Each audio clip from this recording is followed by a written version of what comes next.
This is Jazzy Ghana Radio and in Africa, your weekly internet radio show on Jazzy Ghana Radio, the heart of Newak. We are the voice of Africa. And I also think that we are the heart of Africa because we talk things Africa. We discuss Africa and Africans and issues affecting Africa. This is your host, Kofi Ayim, and we've been joined by our co-host and producer, Sasidik Abubakar, and the co-host, regular co-host, Dr. Kwame Akono, is on an assignment. He's very occupied with his project, but he may call in later. And don't think that is because of Nigeria, it does not affect you. No, it affects the whole of us. It affects the Western African side. And then, by virtue of its sheer size and population, it affects the whole of Africa. I just came to the station a little bit late because I had to run from a very good program earlier in the day organized by the Ghanaian Association of Medical Aid Ghana.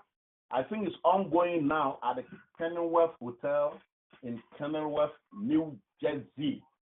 The keynote speaker was Dr. Zachary Yamba, and there was a presentation. And I tell you, those who miss it, don't miss Dama event. The presenter was Dr. Nelson Arua, who is, of course, medical doctor and also assistant professor of medicine, division of internal medicine and pediatrics at the State University of New Jersey. And you should have heard him speaking. He's a medical doctor, but I don't know whether how he graduated in anthropology or sociology. The man took us everywhere. He took us everywhere and anywhere. He was just so good with his presentation. And I tell you, basic things in medicine that we need to do to live longer. Very, very, very basic things. And those, I hope they recorded the event to be played at subsequent events. Trust me, Dr. Nelson is marvelous, unbelievable. You want to reach him? Yes, you can reach him at 973 972 1880 973 972 1880. And of course, Gamma is headed by Dr. Andrew Badu. You want to reach Gamma? Let me see. I have your number somewhere. I'll give it to you before the end of the day. But you can reach Dr. Badu at the office number in West Orange, 973-731. Hold on. What's the last 4 digits? I'll get back to you with that. But Dr. Badu is 3880. Yes, 973-731-3880. I hope they are not listening to me because I'll be in trouble with Akosia. And once again, those who miss the branch and networking of Gamma have indeed missed a lot. So Dr. Yamba giving out some information. People have never heard it. And the presenter, Dr. Nazaria, who is originally from Nigeria. That's why we are mentioning him, because today is Physical Security Day. So hold on, Okay, good. Today's presentation, it was just awesome. Awesome. You need to contact Gamma and the way you do things. It does not matter if you're an immigrant when you arrive in the USA. If you are born in the USA, of course, according to Dr. Nelson, yes, you are affected by its environment from inception. From the time you even your wife or your girlfriend, the woman becomes pregnant. But if you came here before the age of 15, you basically have the same environmental factors that affect you.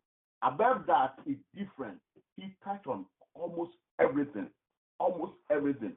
Yes, We know of diabetes, we know of high blood pressure, we know of hepatitis, but he talk about basic common things, our dietary, things we should do, traveling long distances. It's unbelievable. And we have Dr. Hallelujah. Right? Hello, doctor. Let's welcome you first. Thank you very much. This is Dr. Aluya. Please, a little bit louder. We couldn't hear you well. Yes, I said thank you very much. It's an honor. This is Dr. Aluya. Yes. Have you left the place? Yes, I just left the place now. Well, Doc, your presentation was unbelievable. And today, Nigeria Day. Nigeria is 56 years of age, so it's just appropriate that we start with an indigene of Nigeria who is, and this wasn't part of the thing that we did. Actually, I just came to the program by invitation of Grandma. I'm not a member, but I think this is the second time we've met. But your presentation was phenomenal, unbelievable, and please, thank you. Irrespective of diabetes and high blood pressure and all this, can you just briefly, we don't want to hold you and your time, and maybe because people may call in to ask questions, because we don't know whether you have enough time, but can you please tell us the basic difference between people who migrate to the U.S., Africans, after like age 20 or below age 20, as you were alluding to? I want our listeners to listen, because your presentation was unbelievable. And also, I said earlier, I don't know whether you are an anthropologist or you are a sociologist, because before you delve into the medical aspect of life, you are all over, So who are you, please? Tell us. Well, my name is Nelson Aluya, Dr. Nelson Aluya. I was born in Benin City, in Edo State, Nigeria, and into a military family. My dad was a military officer, and I grew up traveling all around, the country in Nigeria, and did primary or elementary school and secondary school in various places in Nigeria, and then went to the prestigious Ahmadu Bello University in Zaria, where I graduated and got my medical training and further training, and then moved over to the United States, where I settled in New Jersey. I came in with my wife then, and then had our baby, and then got into training in Newark, Beth Israel Medical Center, where I was trained both in pediatrics and in internal medicine. Worked a couple of places, and subsequently ended up right now as an assistant professor of medicine and pediatrics at New Jersey Medical School, which is a part of Rutgers University in Newark. So I've been trained in medicine and pediatrics. I come across a lot of patients who I take care from newborn babies from day 1 to 99 or 100 years old plus. So I have a diverse exposure and clinical exposure and knowledge in managing patients from different varieties and different diverse groups and different backgrounds.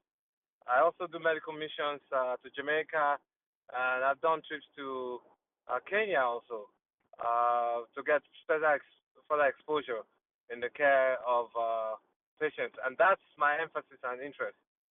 So I'm pretty well versed in the medical field and knowledge. Being a professor, I teach, and at the same time, I still have to study. So I study a lot, and that's why as I began, understanding, I needed to give everybody an understanding of why we turn out to be who we are, because there's always a reason for anything that happens. You may know the reason, but sometimes you may not. But there's always a cause.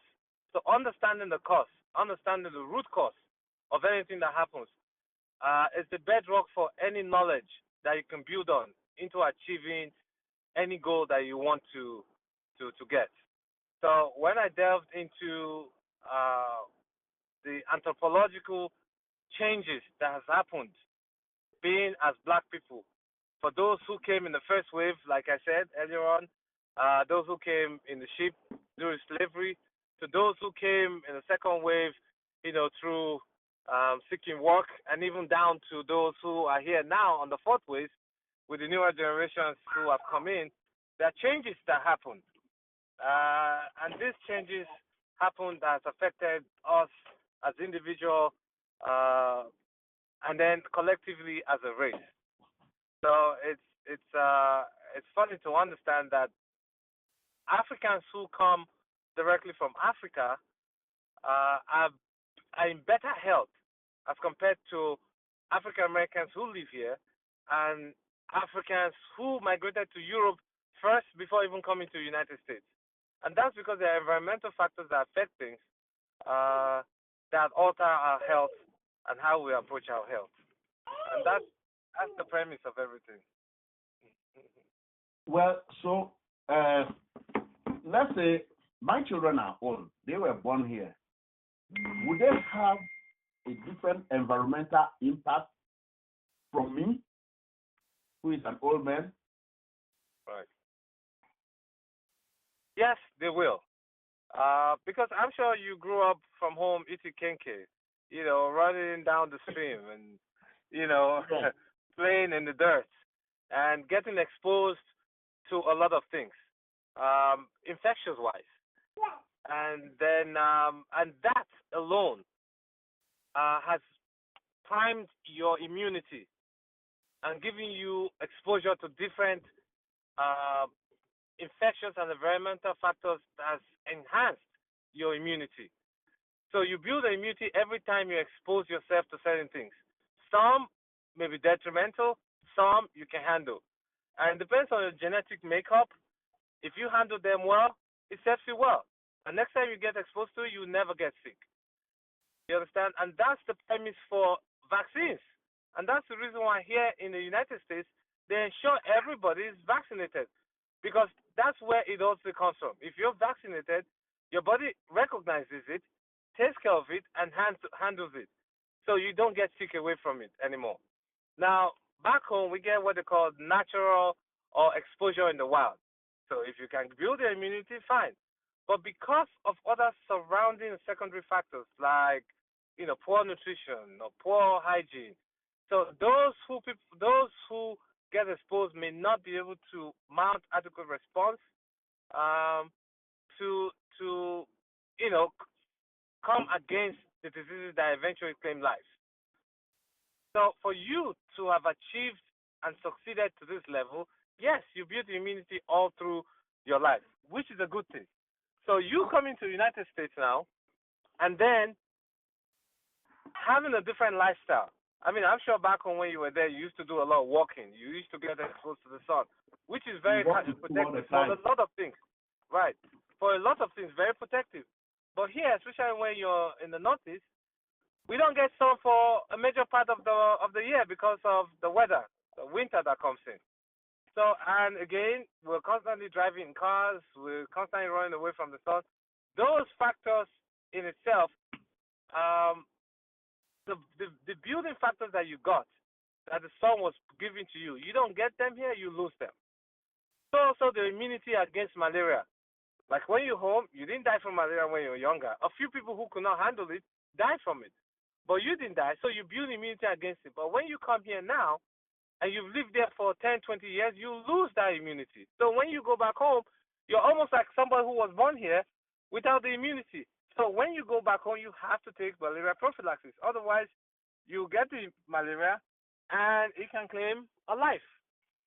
So coming down to your kids, when a kid is born here, granted, naturally there's good food and poor little exposure to infectious diseases and all that.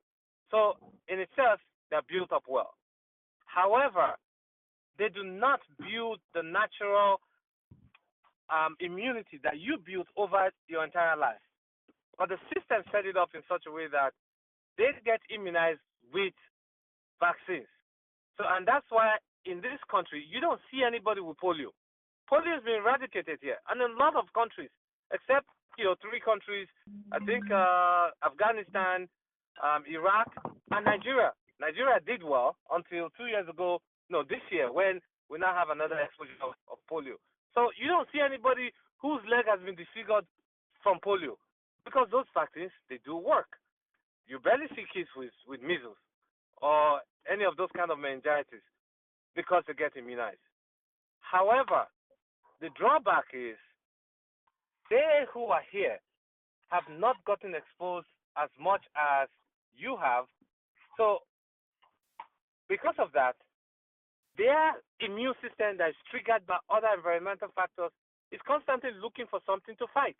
But there's nothing to fight. And that's why a lot of attacking themselves. And what does that mean? That's the reason why they have a lot of what they call autoimmune diseases. Systemic lupus erythematosus, scleroderma, Sjogren's, and a lot of all those diseases, that we don't, right? But back home, because we have things like malaria, we get exposed to, diseases, we hardly suffer from all those. You understand? So that's the reason why. So under the diet again, your diet is totally different from their diet, and they're more prone to getting obesity. They are more prone to getting coronary heart disease, heart attacks. Even the risk of hypertension is higher amongst them, as compared to those of us who grew up back home. So there are advantages and then disadvantages. So the question now is to take your advantage that you've gotten by the fact that you were born in Africa and then enhance it by the healthy lifestyle and the good food and exercise that you do. And that really counts a lot. Well, Doc, before you go, we have one more question before. I know your time is very, very, limited, but we have Dr. Morris Ene on the line. We'll go to him. Dr. Ene is an international scholar and professor at Seton Hall University.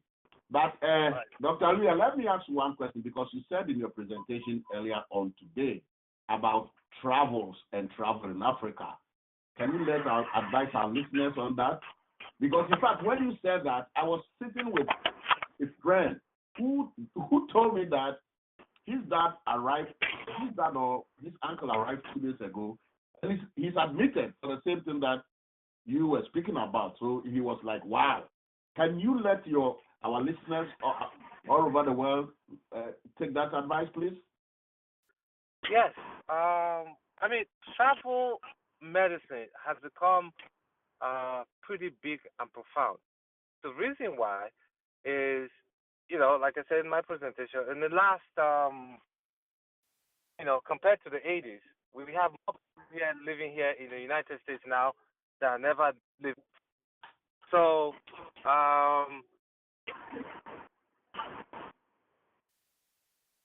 go ahead. No. Hello? The world has now become a global village. Okay. The world has become a global. Yes, sorry. The world has become a global village. Yeah, can you hear me? Yes. Yeah. Loud and clear. Yes. So, right. So the world has become a global village, and a lot more people travel. But as number of people travel, so also the risk of infection, risk of carrying disease, of which one of them is the Zika virus. Zika virus is actually native to Africa, but because people moved recently, he's also migrated, also like everything else. We had the case of the Ebola. People lived in Africa, lived with it, and it wasn't an issue. However, another risk that we now have that we begin to really find is the risk of blood clots, otherwise called deep venous thrombosis. So there are diseases that genetically put you at risk. The blood clot is one of it. So if you do not have the right environment, it's like mixing up creating the perfect food or the perfect storm, like they say here in the U.S. One, two things come together: a hot wave or cold wave of air come together, heat, cold air, and then you cause the storm. Same thing like that with diseases, especially when it comes to the deep venous thrombosis and blood clots. So if you live in your town, you don't travel long distances, you don't sit in one place, you've not had surgery, because you're constantly moving, the blood flow around you is constantly also moving. But if you take a long flight, especially those long flights from Ghana, from Nigeria, where it's a non-stop flight from like the Delta Air does, once you fly like that, and you sit in one place for 8, 10, 12 hours, it puts you at risk for blood clots. So the blood clots can form in the leg and then travel all the way to your lungs. You understand? So if you have the problem is most people do not know that risk. So, but what I advise most people is this: if you are of a certain age, for instance, anything above 50, and you're obese, you have hypertension, you have diabetes, you understand, you have high cholesterol, those are things that are procoagulants, meaning it puts you at risk for blood clots to form. And if you have a need to travel long distances, take the advice of your doctor. Take an aspirin. I advise most people take aspirin. It's a blood thinner, 2 days before you travel, and then all through the time you travel, and it's once a day. And then when you land, you also take the aspirin 2 days after you land, and then you can stop. And then if you're going back home, you still do the same thing. Take the aspirin 2 days before you travel, even through your travel with the transit time, and then 2 days after you get home, because then your blood is thin enough and the risk of clot is less. Because a lot of people don't know that, and they don't know their risk. They travel like that, and then before you know it, they have pain in their legs. It begins with pain in the legs. It may not. Some people begins with just heaviness. If you find out one of your legs is feeling heavy, and it feels a little numb, and then when you move the foot, you feel pain in your calf, go see a doctor, because that is blood clot in the leg until proven otherwise. So if you don't know the risk and you don't have diabetes, you don't have any of this, then when you get in the flight, especially a long distance flight, anything above 4 hours, get up at least one time. Walk up the aisle. Walk up the aisle, go to the bathroom, use the restroom, wash your face, but get up and move, so that the risk of blood clot is less. And if you do long distances, get up to 3-4 times. And I often tell people, if you watch a movie, it takes about 2 hours or 2.5 hours, maximum 3, for any of those movies in long flights to end. Once the movie is ended, listen, get up and walk around. Don't mind whoever is sitting on the aisle that like, oh, you're disturbing me. But guess what? Because you rather disturb that person than when you get home, end up in the hospital. And some deaths have happened from that. And we see it often enough. And then the risk also for those who do surgeries. And that's why when people get in the hospital and they're sick, you see them give them blood thinners in the belly. And if you can't take a blood thinner, they put compressions on your legs to squeeze your foot and your ankles constantly, so that the risk of you lying in bed for 6-7 hours every day will not form clots. We've recognized this in the medical field. It's about time we as individuals, and we spread the word, spread it around your brothers, your cousins, your friends, and your colleagues, that when you do long travels, please, tell them to take those steps. Wow. Well, fellows, countrymen, colleagues, citizens of Africa, there you heard it all from Dr. Nelson Aluya. In fact, he can be reached at his office. You can reach him at his office number if you want, whatever about medicine. 973-972-1880. 973-972-1880. And you tell him that you heard him loud and clear at Jersey Ghana Radio's Anything Africa, our weekly intellectual discourse that we touch on Anything Africa. In fact, today is dedicated to our big brother. Nigeria is 56 years young today. And Dr. Luya is, of course, I mean, I know you know more about Nigeria and Africa because at least I was there. I listened to you the initial before you delved into the medical thing. Man, you were deep into sociology and anthropology. So of course, if you have time, you may stay with us because yours was an impromptu. And we would like to thank you. Don't go, but we would like to thank you so much because we met like what, maybe 2 hours ago, and I told you this is what we do, and you said put me on. It takes us like 2 weeks to get the average African intellectual scholar or scientist or ordinary person to come, but you did not hesitate. And actually, medicine wasn't going to be a factor on our program today with Nigeria, but we met you and you said, well, I'll come because your presentation was so deep. And you know what? Medicine is not only related to Nigerians. It's the whole actually not only Africans, everybody. And we know we have listeners in South Africa because once in a while they call in the Caribbean. So this is extremely important. And also important is the traveling aspect of it. We fly non-stop and go to Africa, and sometimes. But I'm not a doctor, but I guess if you take aspirin, don't drink. Don't take aspirin and go drink because people want to drink to put them into sleep. And this is Dr. Kofi, you telling you give it. No. Our main thing is this: is Nigeria the endangered giants of Africa, and what went wrong? By sheer population of Nigeria is of the size and its population and its wealth, Nigeria at least used to be the giant, as I may put it. Not trying to say that, but what happened is this: do you consider it the endangered giants of Africa? That is our theme for today. If you have something to add, please go ahead before we jump to our international scholar, Dr. Ene. Right. Well,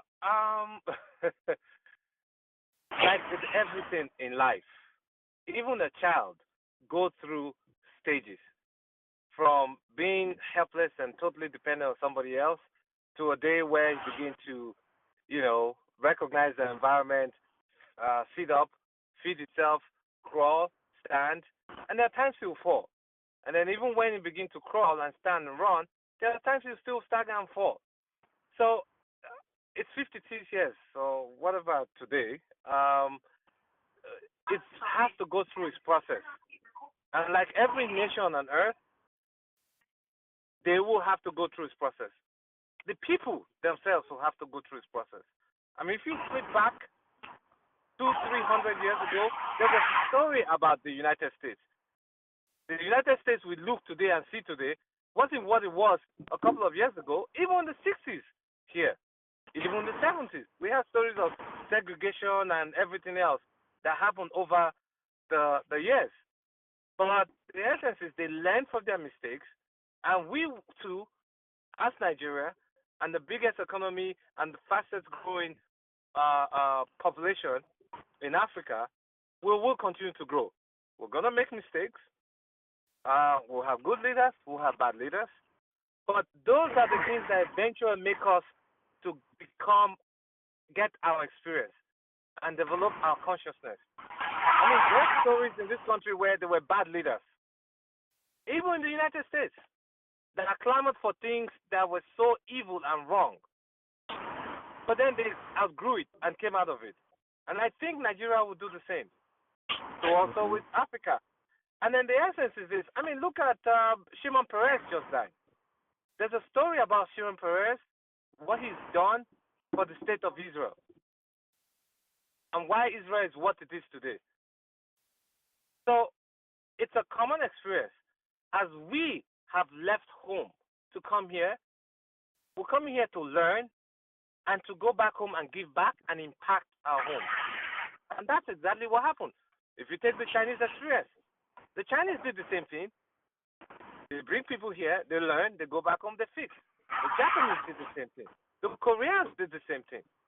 So we in not so organized form, because of other factors that affect us as a race, as being black, those things will come to learn and we'll begin to exceed them. You know, a lot of us are beginning to get more aware. Thank God for the internet. You know, you can sit here, the guy in some village in Kumasi or somewhere would know what's going on in the United States and know what's going on in China in an instant. So those are things that are exposing us and will make us better. Yes, we're going through the process of difficulty. Yes, we're going through the process of hardship because of our past mistakes. But the giant of Africa, no doubt, will be the giant of Africa because they have no choice. I mean, studies have shown, the United Nations have even shown records that in the next 40 to 50 years, Nigeria will be the third most populous country on earth. After India, China will be Nigeria. So as that comes on, so also will be the good, and so also will be the bad. But we just pray the good will exceed the bad, and we totally believe so. You know, and that will be our story. Well, Dr. Leah, thank you so much. We'll go to Dr. Ene. You may stay if you have some time, or you may even do what, and then you listen to Dr. Ene and people who may call, comments, and questions. Our listeners, if you have any questions in terms of medicine or medical issues, you better call now before our esteemed Dr. leaves, because he wasn't scheduled, like I said, to come and speak, but I thought the event I went, his presentation was so deep and insightful. So I said, Doc, you know, and he said, well, yeah, okay, I'll try. And I didn't know that, because people tell me all the time that they will try, except very few people that I say you have to come, and they know I keep bothering them till you know that they come. And one is Dr. and he knows if he doesn't come on, he will not sleep, because Kofi will be bothering him all the time. He's like, yes, Dr. Ene, welcome again to Jesse Ghana Radio. You are not a new guest to Jesse Ghana Radio. So, Nigeria, first, congratulations. Thank you very much, Kofi. And I believe you heard what Dr. Aliyah said. Do you have any question for him before maybe he signs off? But he can listen. I mean, he can listen as long as he wants. This program. Congratulations, Doc. Congratulations. At least, let me tell you one thing. You have actually said it all. In fact, if we end this session right here, Kofi and his program will have achieved a whole lot on 1st of October, 56th year anniversary of Nigeria's independence. So you said it all. Nigerians need patience. And I know it's not just Nigerians. Many Africans are so saddened by the situation in the so-called giant of Africa. We've gone through a whole lot. Nigerians are very impatient, but they are very resilient people. We've gone through a whole lot: civil war, crisis, it's still ongoing, leadership, corruption, you can name it. I believe it's work in progress. We will get there. But the fact is, we just can't sit down and wait to get there. Nigerians don't even count 56. They count over 100. Since 1914, which where we have the amalgamation of the northern protectorates and southern protectorates. So, I lived through the war. I lived through the military regimes. I lived through 4 republics from 1960 to today. We've done a whole lot in Nigeria, and we still have a whole lot to do. So I will take the congratulations, but I'll take it with a heavy heart, because we could have done a whole lot better. We could have. At this point, Nigerians should be able to supply to its citizens just basic amenities, such as power. If Nigerians have power, 24 hours a day, the rest will be so easy. Nigerians are very, very resourceful in agriculture, in trade, in education, you name it. You name it. So that's why I was telling someone last time that there's a common saying in Nigeria. They said we need the Rollins and that will solve all our problems. No. Such things will not solve our problems. Democracy is very good. What we have now is not the best. What we have in the United States is not the best, but it is work in progress. So today is going to be a day of celebration that Nigeria has been able to keep it together for the past 100 years plus. And the future looks good.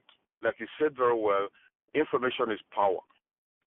With internet, with solar power, with alternative source of energy, with agriculture being advanced in such a way that people can feed very well. Because the important thing is this: if people don't feed, they cannot think of the next day.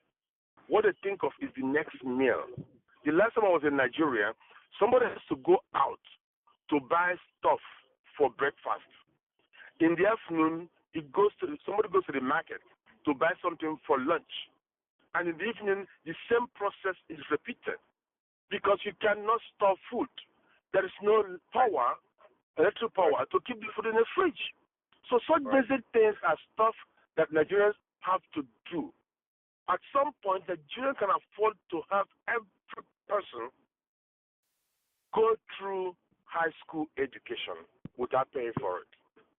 If you have that, it will take off a whole lot of problems that will move Nigeria to the next stage. I'm happy you mentioned Korea, China, even Singapore, okay? Right. Even Brazil. We will get there. So my fellow countrymen should have patience and work hard. Nobody is a saint. We have all sinned along the process. We can do better. And on that note, I wish us all the best. Not just Nigerians, but entire Africa. Africans who would like to have that pride that the giant of Africa has risen once more to give us such things as the Festival of Arts, host it. Correct.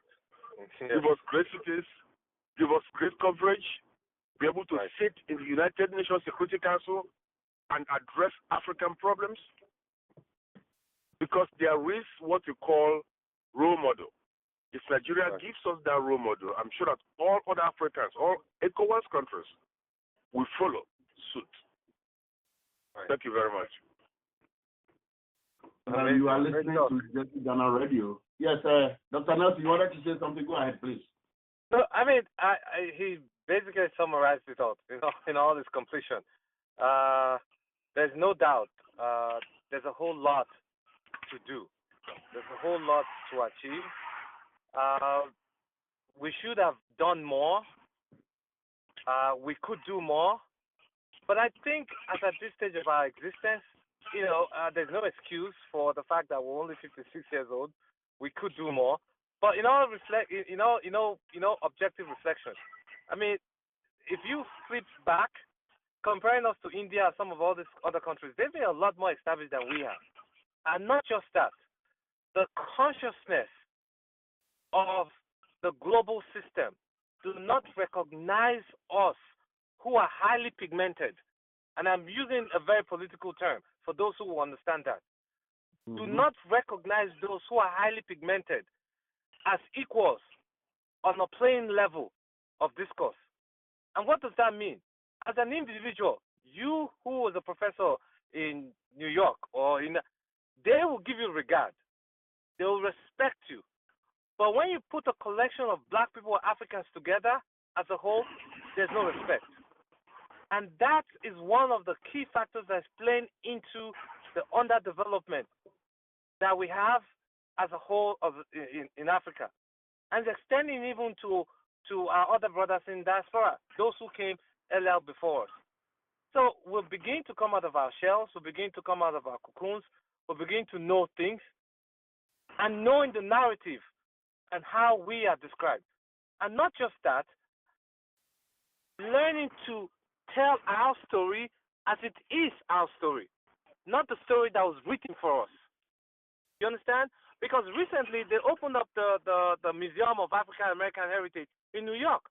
How many Africans or how many African Americans even live here know that was opened? It was a big issue. Most people didn't care. Most people did not know.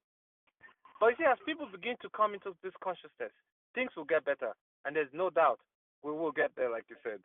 Thank you. We are going, heaven knows where we are going. We know we will get there. Heaven knows how we will get there. We know it will be how we know. Every road will be muddy and rough, but we'll get. Because here you remember of the CBSA, yes, Nigeria will get there, Africa will get there. A population of 167 million, covering an area of 923,768 square meters, with major languages, English, Yoruba, Igbo, Hausa, and so many other minor languages. Religion is basically Islam, Christianity, and indigenous, and the currency of Nigeria, Naira. One time, almighty Naira. One time, almighty Naira. Events leading to this program, as usual, I just did a little bit of, digging a little bit, and I found out that I think one of the airlines in the Middle East wouldn't accept people who would purchase tickets in Nigeria. It touched my heart. Because the Naira used to be so powerful and heavy. Those days, those good old days, when Nigeria was Africa's US, when the West African hub and beyond, people would just gravitate to Nigeria to go get a piece of the cake, the Nigerian cake, the sweet Nigerian cake, and the icing on it. One time, almighty Naira. What gave? What happened? We know what President Buhari has been doing. He may have his faults, yes. We all do. He's trying to rein in corruption and trying to receive perceived stolen money and actually stolen money. But the Naira, where are the economists and people who know? That is one area that I'm completely ignorant. What happened to the Naira? Who can help us here? I think if I have to add to that, I think it has to do with the whole lot of distrust. Because granted, people stole money. Granted, the economy fell. But if you have a situation where if you have a home where you invite people and tell them, listen, you are comfortable here. You can come. You can trade. You can live here. You can do well. And entice other people to come in. And they see that they can do well. Then other people will come. But if you create an atmosphere of distrust, where people are now viewed as all criminals and they all steal money, they often say, give a dog a bad name, you know how to kill it. If you create that environment and that situation, guess what? Nobody will want to invest in a place where you can't pull your money in or pull your money out. And that is a big issue that has happened within a short time. In as much as, people stole money, encourage them, fine. They stole money, put those in jail who needs to be in jail, put them in jail. Encourage those you can't put in jail, find ways to have them bring back their money. Reach out to all this. The money is not in space, it's in some people's country, some people's pockets. Reach out to those countries and force or make the countries make them release the money. Okay, the oil fell. Fine. Well, the problem is we never diversified when we needed to. This is a wake-up call now, and we have no choice but to learn to diversify. So we will. But the rapid fall of the naira and all that's going on is because a lot of people who do not trust the environment that it is right now pulled away their money. I mean, the reports of Chase Bank doing a major issue like that, and all that big conglomerates. So when you pull money out of the system, obviously the exchange rate and all these things it will fall. I mean, do you have to lose an eye in order to see better? Fine. I guess maybe that's what's happening. We have to lose an eye now, so we begin to see better. But like I said, we will learn from our lessons, and we will get better. We will get better. That is a very positive, rendering. We never lose hope. We will get better. We fall and rise. We fall and rise. He who fights and rides away lives to fight another day. He then riding on. Yes. So from Osibisa to Baltimore, Kofi, even here. You are listening to Jazzy Ghana Radio, Anything Africa. Today is Nigeria's Day. And I think I heard there is a parade in Manhattan. There was or there is today. Dr. Knight and Dr. Nelson, did you hear something about it? Yes, actually, last night I met the parade marshal, who I'm happy to announce is Ugo. our good friend Ugo Nwokoro, who is the deputy mayor of Newark, New Jersey. He's going to be the parade marshal. He should have been in this program. But, he did, in fact. Yeah. I saw him last night. He apologized because he's going to also get an award at the United Nations. Wow. And he will also be the parade marshal. Yes. Yeah, so they're having an event in New York, and that's been growing. I give them kudos. It's not been easy, but they've been doing it now for quite a number of years. And I've told my friends we should also plan to do that in New Jersey. And I'm sure that's going to be a good thing. It's not just the economy. There's a kind of feel-good that comes with celebrating yourself. It makes people want to invest in that economy, not just in the economy, but invest in the people. The amount of money we send home from here, from Europe, from Asia, has gone a long way to help in sustaining what has been rightly described as a failing economy. Nigerian economy is not failing because of oil. No. Oil is not a problem. The problem is managing the oil. If you read the president's speech today, you will see something that will make you want to shed tears. That half of the money realized from selling oil is used to import refined oil. Right. Do you believe that? It's used to import oil. If during the last regime, they have what they call oil subsidy, which is quite a big ripoff. And this administration has stopped it. Another thing is the ban on importing generators. There's a friend of ours here, Professor Nachi, MIT, formerly Pittsburgh, the professor of the robotics, who was the power minister. And I told him, listen, the day we stop the importation of generators, there will be steady supply of power in Nigeria. Because as long as anybody can afford to import from China these toy generators, one for your fridge, for a deep freezer, one for the house, one for the generator. It's crazy. It's amazing that these things happened. You see? So going back to power supply, some companies relocated to Ghana because they can no longer afford to buy diesel for generators. You see that? So these are some of the problems that are plaguing Nigeria's economy. Yes, the price of oil could go down or go up. But how do you manage the much that you get? That is the problem. But the doc said, all these people who have their money outside the country, They would like to have it in the country. Don't you think Americans would like to have their country, their money in Switzerland or in Britain? But when the dollar is stronger, what is the incentive? Except if you want to dodge paying taxes, of course.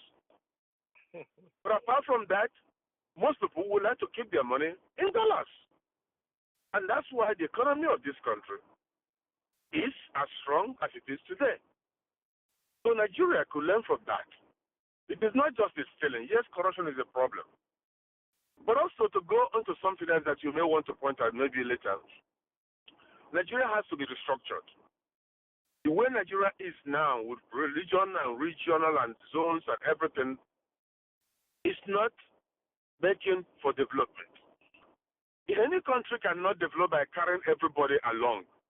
At some point, some areas may have to move a little bit further. The only state in Nigeria today that could sustain itself is Lagos State. And it's not because of oil. Right. Lagos has infrastructure. It has industries. It has a tax base. It can pay its workers without getting a dime from the federal government. And speaking of that, Nigeria's federal government is the strongest I've seen in any free world. The Abuja is too strong. If we want to solve Nigerian problems from that perspective, we have to go back to Ghana. And I wonder what I'm talking about. There's a place called Aburi. I don't know how you call it in Ghana, but Nigeria would say Aburi. But the Nigerians have a bad way of mispronouncing Ghana names, even calling Ghanaians Ghanaians. Okay? That's true. So a place we call Aburi. In 1967, Ojukwu Gowon and some other governors sat down with General Ankara and figured out a sort of confederation that would be a way to get Nigeria out of the funk of regional and religious differences. Because politicians use those differences to divide the people. If we have a region that is doing so well, others will tend to copy it and do well. The regions are not all well endowed. You have oil in the Delta area. You have massive land for agriculture in the north. So this day, we still have problem with herdsmen. I think I heard they have it in Ghana too. People in 2016 still open road grazing cattle from Chad, from Niger, down to Port Harcourt. That is insanity. It's perfected. Insanity perfected. You cannot have your cows eat up people's farm because those guys are going to sell the food product to be able to buy your meat. We can have ranches, reserve grazing grounds. So these are the issues that I think those working with Buhari, because he cannot do it alone, we have to invest in such things. A bag of rice have increased from 6,000 naira to almost 30,000 naira in 1 year. Tomatoes, common tomatoes. So these are some of the issues that this current government could help to redirect the people to doing something, as the doc called it, diversifying the economy. And before you know it, within 5 years, Nigeria will get out of the present funk. Thank you very much. Well, thank you, Dr. And we are talking about Nigeria. We're discussing Nigeria and the status of Nigeria as an Indian giant of Africa. You know what? Before we continue, I'd just like to put the record straight. Honorable Ugo Nwakoro, I hope I got the name right. Yeah, was invited, good. Like Dr. Ene, you said, he was invited to. He's my buddy to this program, but he told me that he has been honored to be the marshal, Orange Marshal today in New York, so he couldn't, and he will make it up. And you confirmed that also. I mean, I have no reason that he was just giving me a flimsy excuse, I know. I just said it because I am so proud of the pride of Nigerians, irrespective. I am so proud of the pride of Nigerians.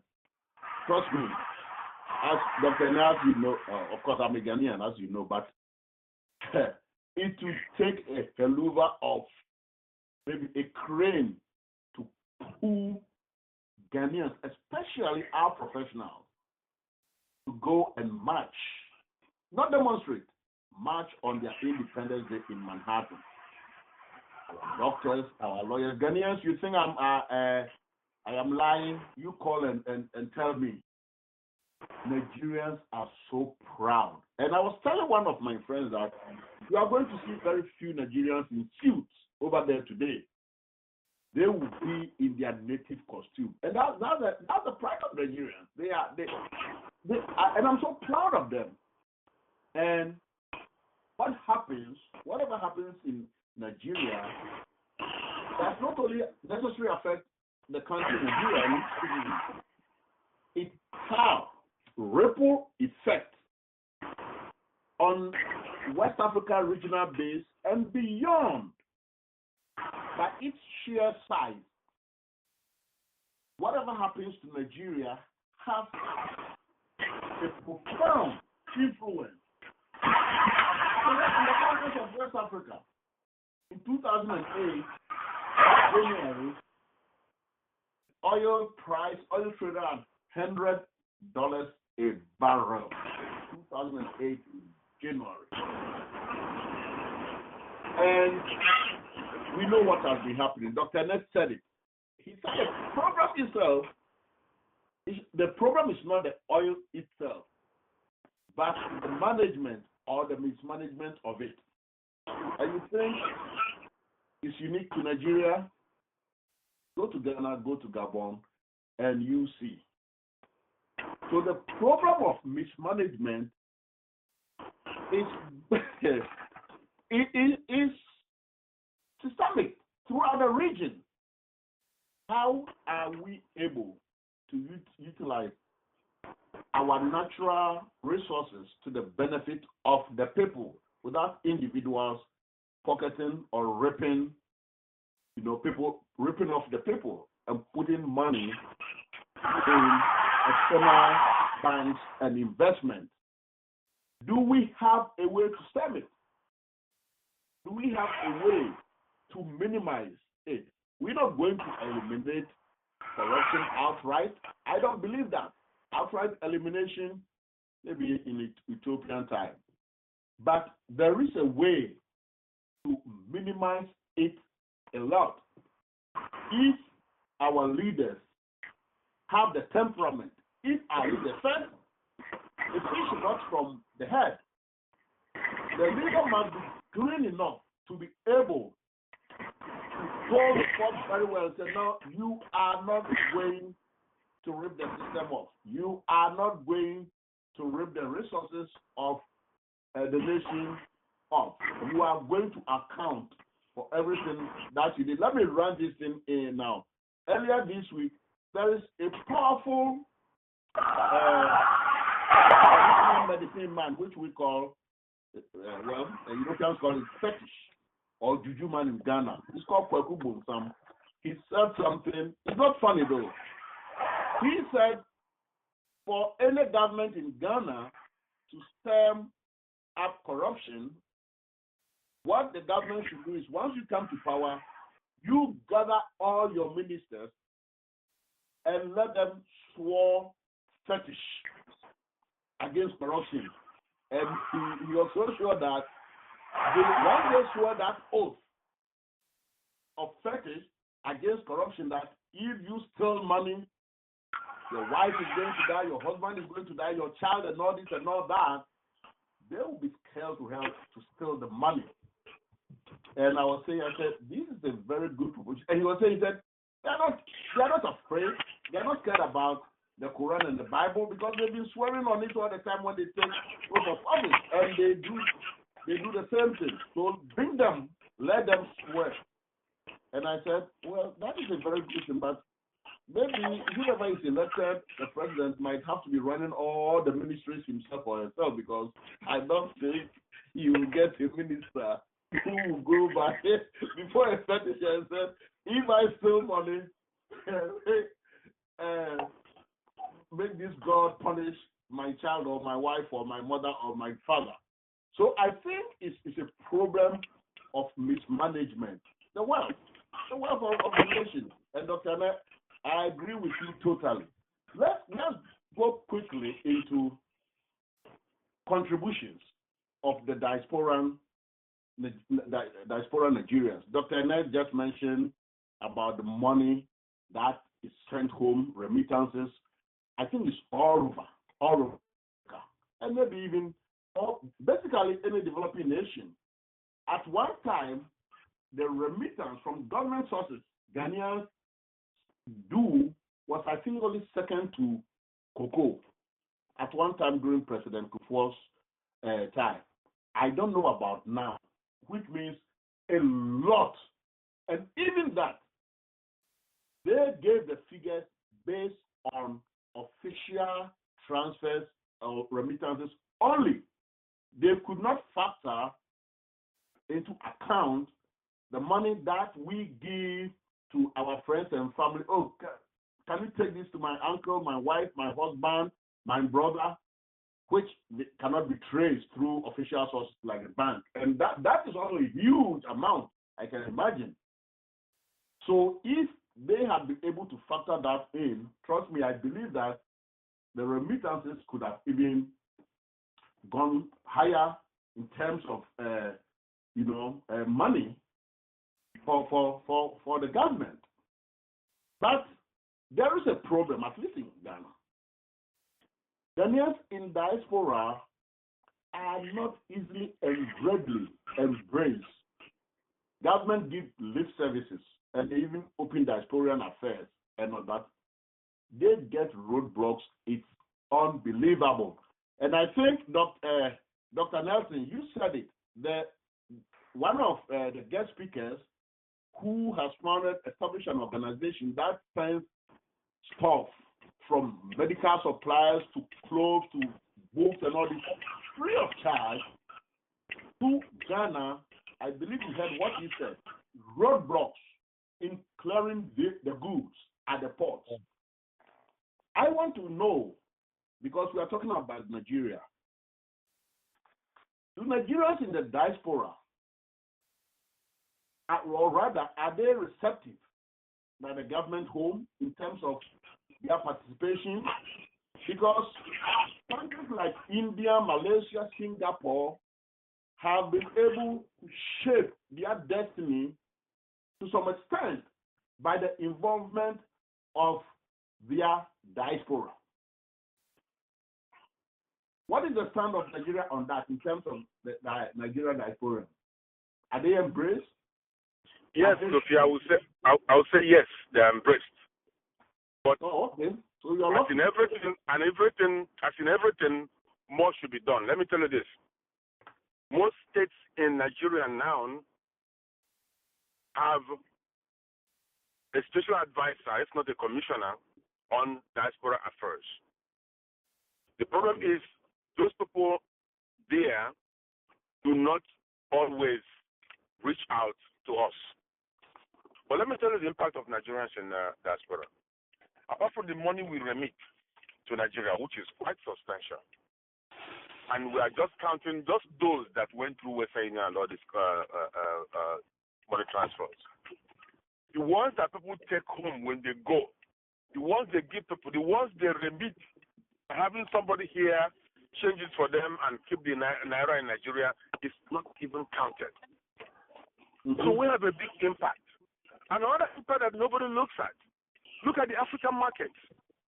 We buy our egusi, our palm oil, even bitter leaves from these African markets. Gari and the rest of them. Yams. That is foreign currency going into the country. A lot of money comes from food. Okay? Fish. Other products. Even Fanta is imported from Nigeria. And people buy them here, Nigerian diaspora. Nigerian government recognizes this, the importance of diaspora people, students, that it has kept the dual citizenship for all Nigerians living abroad. all Nigerians born to Nigerian parents, every child born to Nigerian parents abroad gets a Nigerian passport on demand. Okay? So that is one good thing. Actually, Buhari now has an advisor on diaspora affairs. And let me tell you one thing again that nobody knows about. Most people don't know about. Most of the leaders, governors, legislators, senators in Nigeria, many of them are Nigerian Americans, including Buhari. Wow. Buhari went to school in Philadelphia, did his master's in Philadelphia, military school in Philadelphia. Okay? So they know the importance of living abroad. Many of them traveled to this country. Many of them schooled here. So, diaspora citizens and Nigerians in diaspora are very much involved in Nigerian affairs. In fact, I have found out that it is very detrimental to us living here by the energy that we input into Nigerian affairs. If we had put half of that in American politics, believe me, we would have had somebody in Congress by now. Take Newark, for example. I believe you. Yes. Take Newark. He just took one regime, Ras Baraka, supporting him, getting involved to have the deputy mayor and have people in very, very influential positions, including the judge. Okay? So we have to look back home, at the same time realize that we also live here.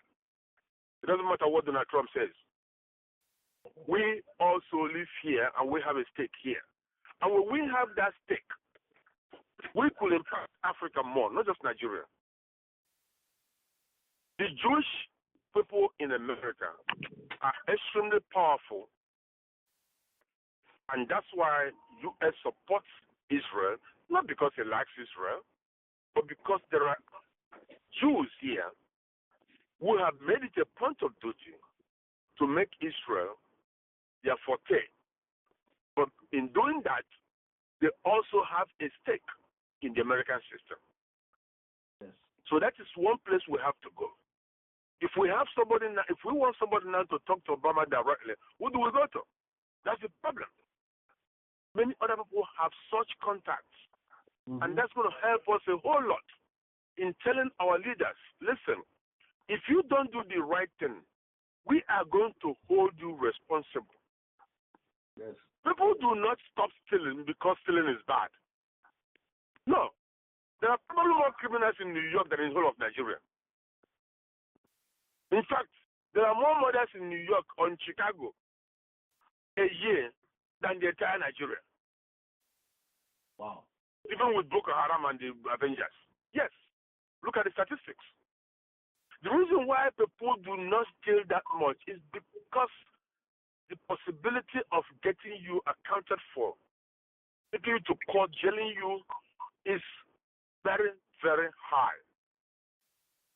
So our law and order establishment needs a lot of work.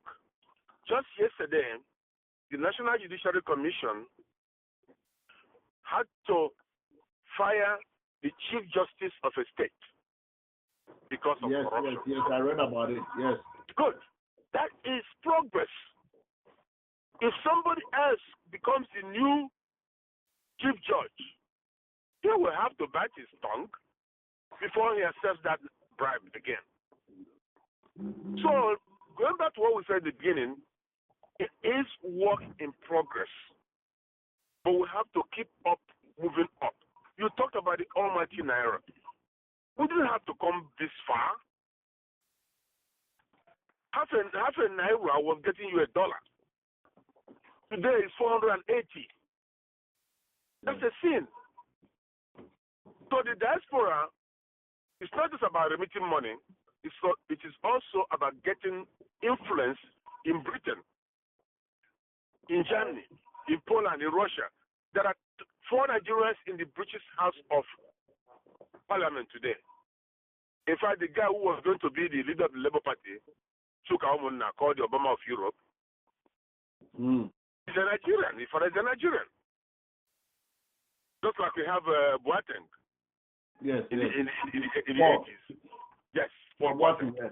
Mm-hmm. So we need to have that influence outside to impact what is going on, not just in Nigeria, in Ghana, but in entire Africa.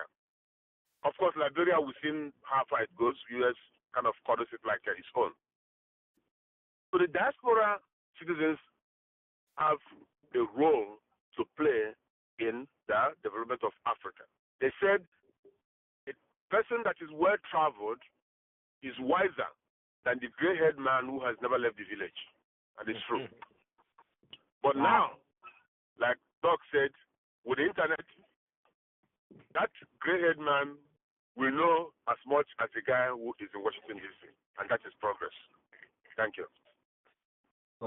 Thank you so much. Once again, Dr. Ene, for your analysis, and Dr.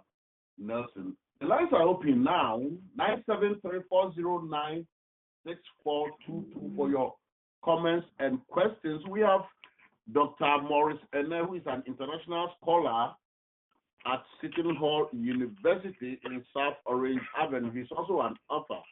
And Dr. Nelson Aluya, who is a medical doctor and assistant professor of medicine, Division of Internal Medicine and Pediatrics at the State University of New Jersey, Newark, where we broadcast from Jersey, Ghana, Radio, Anything Africa. And before we'll go to Dr. Aluya, but you know what, Doctor, and you said some things about Nigeria diaspora and it made me sad, and it's also funny. And I think Ghanaians should learn, or maybe the Ghana government should learn. And I'm proud. Do you know in Ghana, if you hold dual citizenship, you cannot go to Parliament? Wow. I'm not joking. Do you know in Ghana, if you hold a dual citizen, you cannot go to Ghana Parliament, even though they have a dual citizen rule. And as we speak now, there is a group of Ghanaians here in New York and the tri-state area, led by one Dr. Kofi Boateng, or his otherwise known as Mr. Roper, who have taken the Ghanaian government to court. The case is in the Supreme Court. Their beef is that they, as Ghanaians outside Ghana, want to vote, take part in any election. Roper, which is a legislation that allows Ghanaians outside Ghana to vote, was passed over 10 years ago. The law has been passed, but it has never been implemented. So Ghanaians outside Ghana, you cannot vote. It doesn't matter how much money you take to your father, uncle base. It doesn't matter how much involved you are. You just cannot vote. And besides the point, once again, if you hold dual citizenship, you cannot go to Ghana, to Parliament. And there are some other positions that you just cannot hold in Ghana because you hold a dual citizen. Some of our leaders, some of our scholars, some of our professionals have been fighting the government, for a while to allow these dual. Nigerian Constitution, of course, I'm not an attorney, but there's something simple on that side. Once born a Nigerian, always a Nigerian. It's just as simple as that.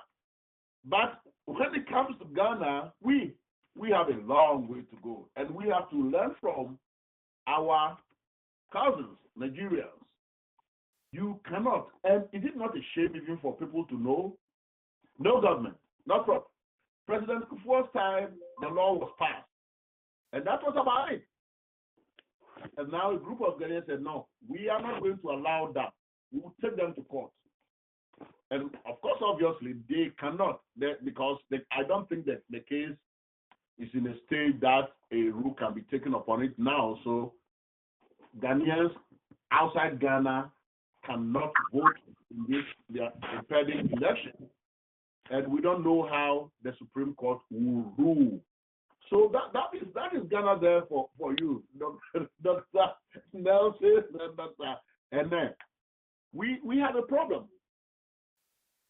We have a problem. And you know, the reason is this. I believe it's very parochial. The political parties who should implement, at least the Electoral Commission should implement that thing, they have their own reasons, and they will not implement it. So we don't know. So you see here now, the involvement of Ghanaians in affairs of Ghana is limited.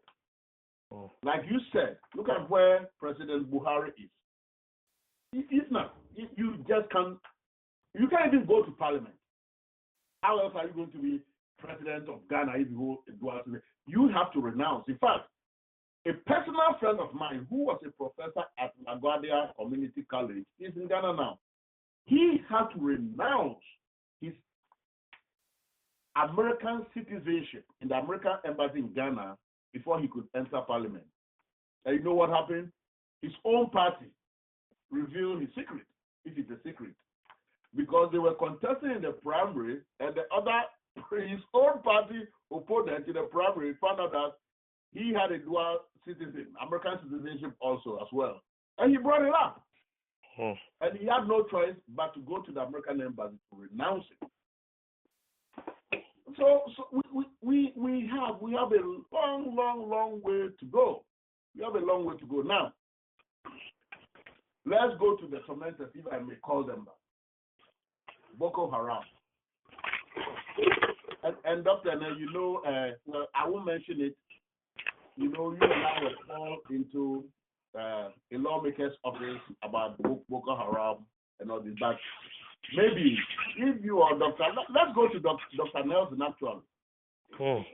Dr. Nelson, what do we do with Boko Haram? How do we? What do we do with them? Well, before I even let me touch a little bit on what Dr. Eme said on the diaspora.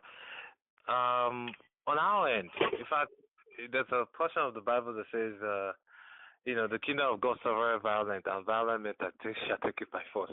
I think it has come to us, a spat where we'll have to make conscious effort into taking affairs of what's going on in Nigeria and the whole of Africa, especially of those who are outside, take stringent steps. I'm not saying, take up arms or whatever. There's so many ways to kill a rat. What he mentioned is profoundly true. People who are here usually see home and want to do things back home. A few people do not want to get into politics. Those who want to get into politics would rather do politics back home, either because they feel they can go home and steal money and make it rich and make it better for them. But once you begin to make it less palatable for them to steal money, a lot of people will not do that. And like you said, if we put that emphasis or the effort of going back home to do politics and put it here, we'll achieve a lot, a whole lot. And it's a fact. And it's so profoundly true. Because not until then can we be able to influence the decisions and the things that they do back home in Nigeria, in Africa. You give the example of Israel doing it, and I think we should. But in another flip side of that, we need to have a common front, because there's a whole lot of dichotomy and distrust and fighting and infighting amongst ourselves here. Taking from the churches who drag themselves to court, to local community, centers who fight themselves and drag themselves to court every time. We do not have a common front. If we say, oh, you know what, let's go meet the mayor. Oh, it has to be one tribe or the other tribe that will do it. And everybody wants to pursue their own agenda at any point in time. And if you have that, it's so difficult to come up with a common front, a common goal, and common ideology for betterment of all. But with time, I hope we understand and learn that. And then back home, those people who come home in diaspora, I know a lot of times I do medical mission to Jamaica. Have I been able to do any in Nigeria? Not really, because of fear. I mean, in the south, the issue of kidnapping and all that, and armed robbery, and then in the north, there's Boko Haram, like you said, which we'll come to. So it's so difficult, and some people say, "Oh, don't come home," because if you do, and we've had issues of people who do home, whose parents have now been kidnapped because they went home to help out and they thought they have money. So all of those things are things that dissuade people from doing that much back home. And then if you go home as a professional, if I go home as a professional to say, you know what, let me go into the Department of Medicine, University of Lagos, they will make it so absolutely difficult for me to be able to excel or do well. Because they feel I'm going to come to change the status quo. I'm going to put in, in a common, lingua franca in Nigeria. I'm going to put Sansa in their gari. You understand? So it's a two-pronged way. It's a two-pronged thing, and those are things that we need to face and find ways to identify and address those issues. Now, coming to Boko Haram, it's a hydra of multiple heads. But the main trunk of Boko Haram has to be dealt with, and unfortunately, I also say this, and I hope people get to understand. And when I talk to, because I'm from the southern part of Nigeria, and when I talk to the southerners, and they're like, "Oh well, the past administration, forget what happened and all the stealing and all that and all that." They say, "Oh, what did he do for his people? What did he do? He spent money in the northerners, building schools, doing that for them. And what did they do for him? Because they hate him. He wants to gather their votes and all that." No, not just that. Because, you see, the gentleman was smart enough to realize that not until you address the issue of Al-Majiri. Al-Majiri, it's an educational system where people, those in Ghana, I don't know if they have it in Ghana, where kids are taken from one region into another region for training on Islamic studies. And these kids leave home under an imam who supposedly will train them. You have 10, 20, 40, 50 of them who he can barely feed or has control over. So they're pushed out on the streets to go beg for food, beg for money, bring back home to help sustain, even the imam's family. And these kids go around the streets and they're destitute. And it's an issue. And these kids grow up every single day. I mean, I schooled in the north. I saw them. Some of them from kids grew up into teenagers, into adults. And what became of those guys? No education, because it's a taboo that Western education is evil, so they don't go there. And they have not been equipped for the social structure that's evolving consistently in the environment that we live in. So what are they? They are simple, easy, I use the word hanging apples for those who want to achieve political and religious aim to cause havoc. So unless we begin to identify those things, hold those people responsible, those who are the imams or whatever, who train these kids, who have responsibility for them, hold them responsible and accountable to make sure that not just that you can have your religious treating, you can have your Islamic training, but these kids should have conventional knowledge and conventional training and should go to school. Not until we do that. They are easy targets of these minds. They can be manipulated to cause havoc. And that's why every time when you have a religious head who comes out and says, you know what, let's go fight. These are the people they use. They don't use children of professors. They don't use children of bankers. They really don't. And these are kids that they use often. Yeah, hello, Don. Yeah. Yeah, hello?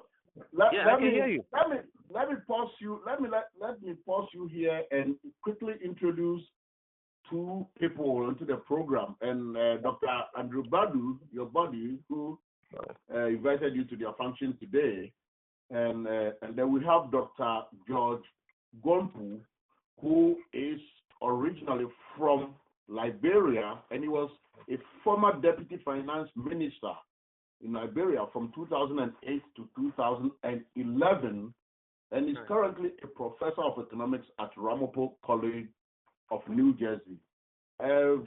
Welcome, both of you, Dr. Badu and Dr. Gonpu. But we have Dr.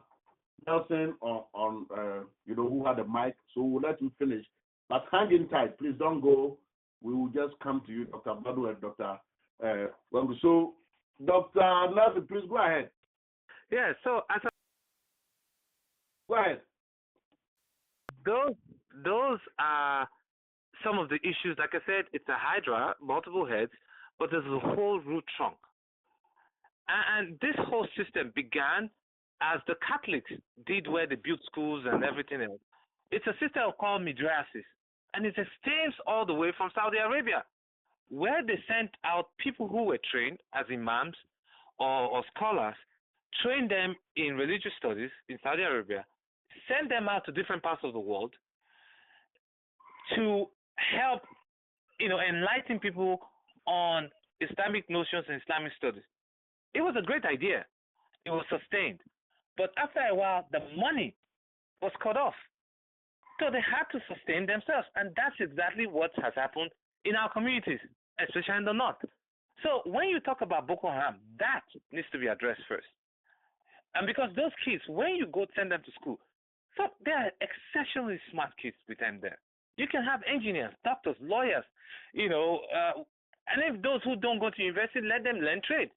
I mean, a guy who's gone to work and comes back exhausted after a good day's job and knows he's coming home at the end to get paid, will hardly have enough time or energy to go outside and start throwing stones and sticks at another person because they feel they don't belong to the same, religious sect. So that's one of the issues that needs to be addressed with Boko Haram. And then, otherwise, for creating jobs, that's one. And then educating the people on the vials and ills of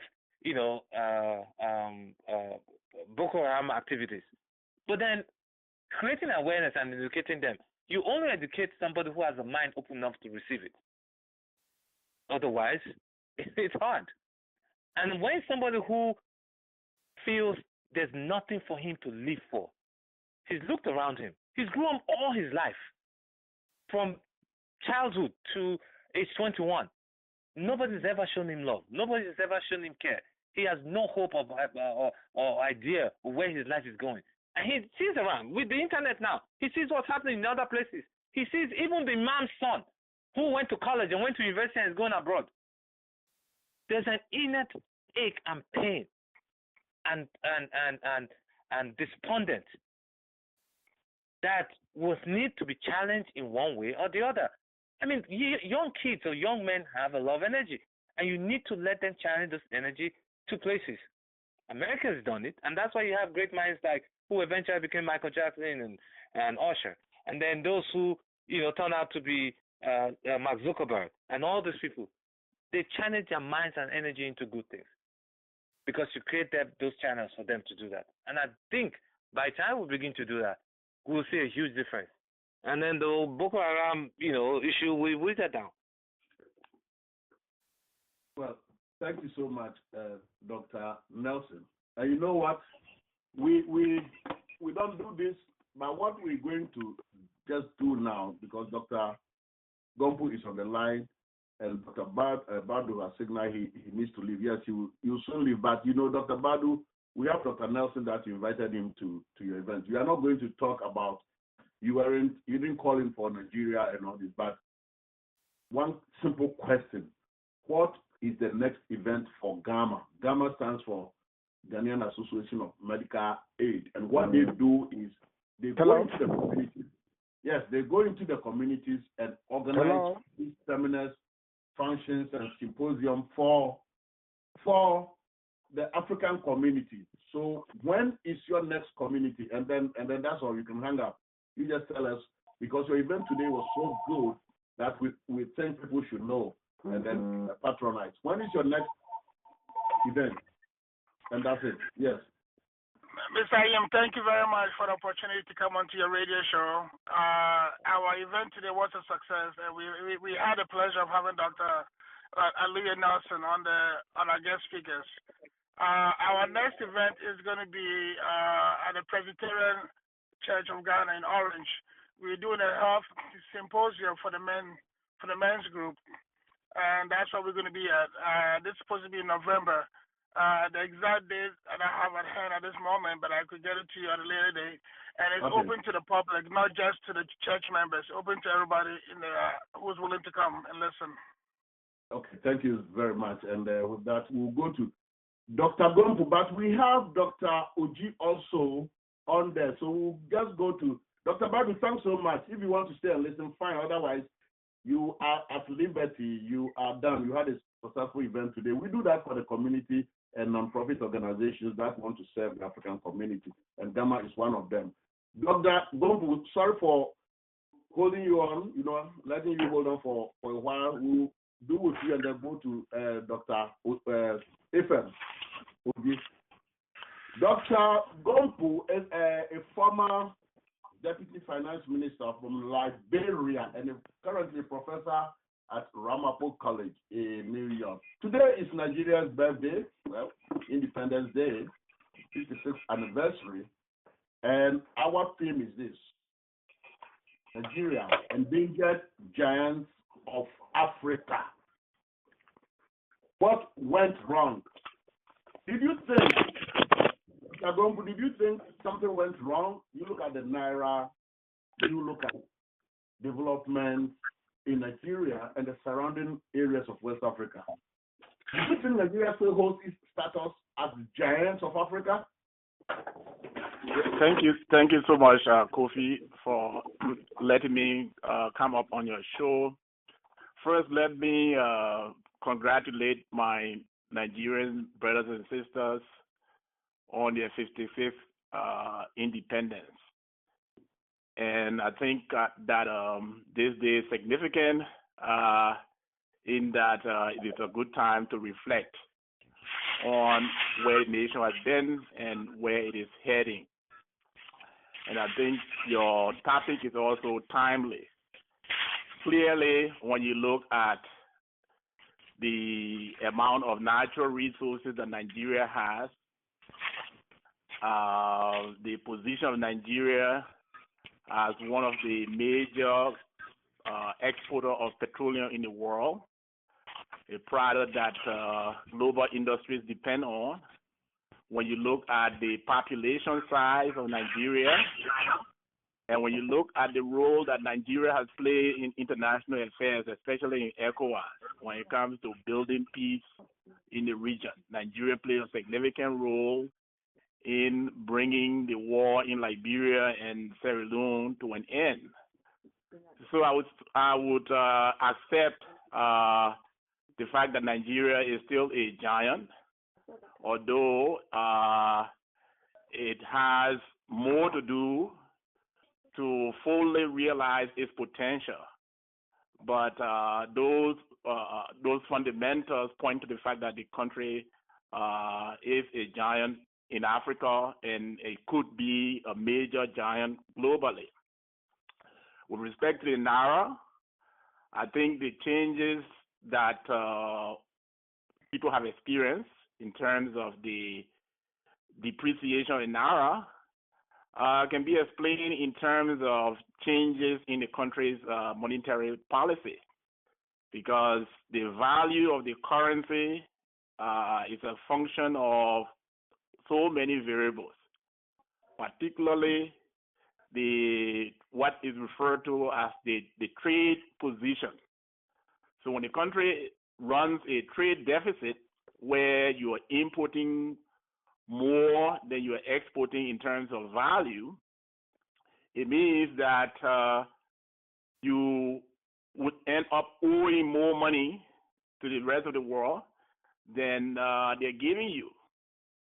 So in most cases, when you try to stabilize the currency or keep the exchange rate fixed, like Nigeria tried to do in the past in terms of keeping the Naira peg at a particular value, it means that the central bank has to support that currency at that level, which means that when there is a gap between what you are, the value of what you are exporting and the value of what you are importing, you have to find a way to provide the foreign currency needed to support your currency in order to keep it stable. But what has happened in recent times is that since Buhari came in, and clearly he's been being very visionary in attacking some of the ills, especially in the area of corruption.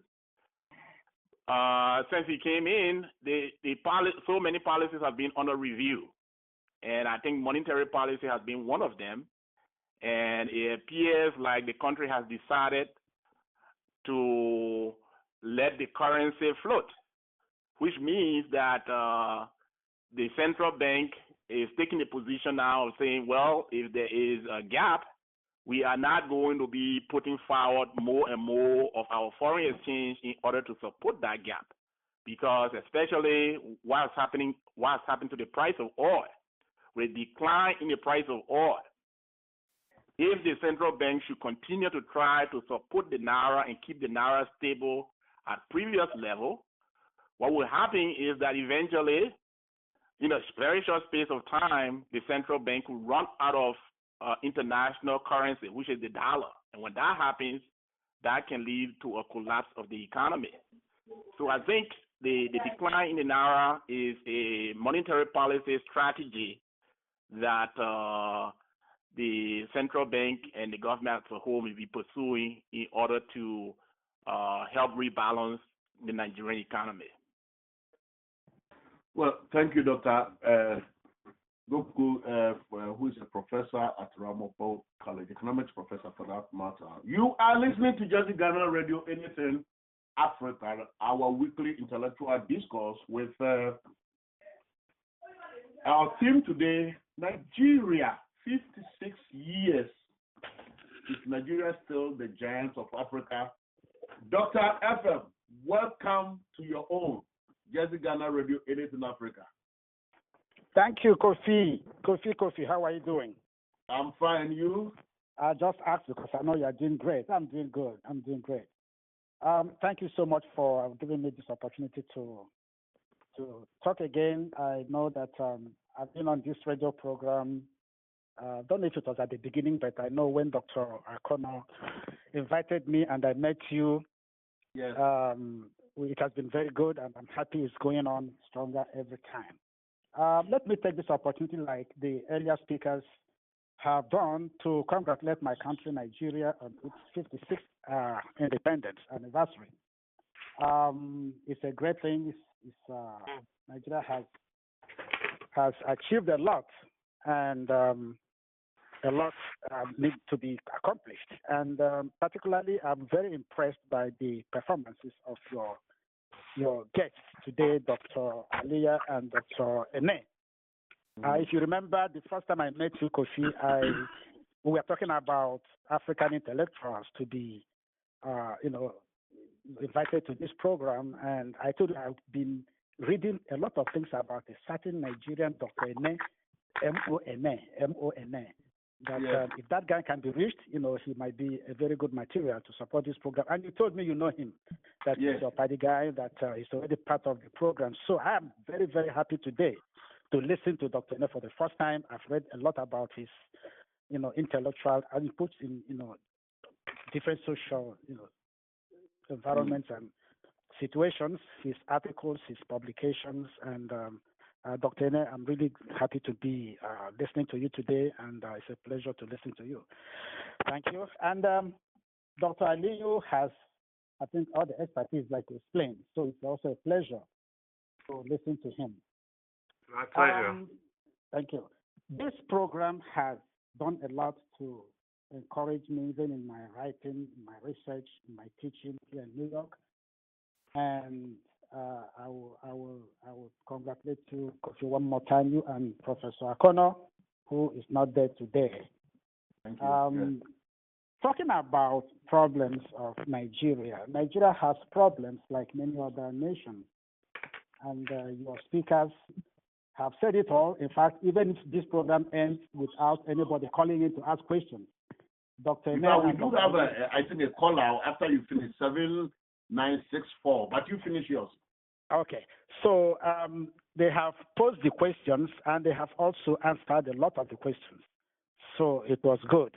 We have little time left for callers, and I will be very brief in my comments. Now, the problems Nigeria faces today as a nation are problems that most nations, if not all the nations in the world, have faced or are still facing. We have corruption, we have election riggings, we have terrorism, which is a worldwide phenomenon right now. We have unemployment, we have everything. But I will not go into a lot of the high-class problems of Nigeria. I will go a little bit down regarding certain policies that are unimplemented or badly implemented. A nation is not great because of the development in terms of structures, big names and big buildings, but sometimes the lifestyle, the living standard of the citizens, of people who inhabit the territory called a country. We lack certain social benefits. Now, people go into corruption. Corruption is a problem, but it is a problem caused by something. It is caused mostly because people are trying to make as much money as they could afford at the time they are in position of power or in control of money or money-making ventures. So they try to put the money together. I remember a discussion I had with some policemen, when I was teaching in Nigeria. I had quite a lot of them, from recruits to commissioners. I mean, they were coming to study law in the evening. And I talked with some of these officers sometime. I said, why is it that the Nigeria police is always associated with bribery and corruption and extortion and killing people because of money? Now, one of the things they told me was that the pay is very low, the salary they take home. They don't have any security that when they retire, they will be able to meet the needs of their families and communities. So it is the money they get now that they are able to build homes, they are able to sustain themselves when they retire. These are some of the things. And somebody in Nigeria has been sitting on money on pension money meant for Nigerians who have served this country very creditably. So in the end, they retire, they have no money. So these are some of the problems. Now, there's no social security system. People work all their lives. By the time they are like 60 or 70 years old, they retire, they have nothing to fall back to in terms of income to sustain the old age. And maybe those who started having children very late to train their children in school. So these are some of the policies that Nigeria, I taught law in Nigeria for nearly 10 years. And my research, even in the United States, has focused to some extent on Nigeria and the system. And I know that Nigeria has good laws in the books that are not implemented.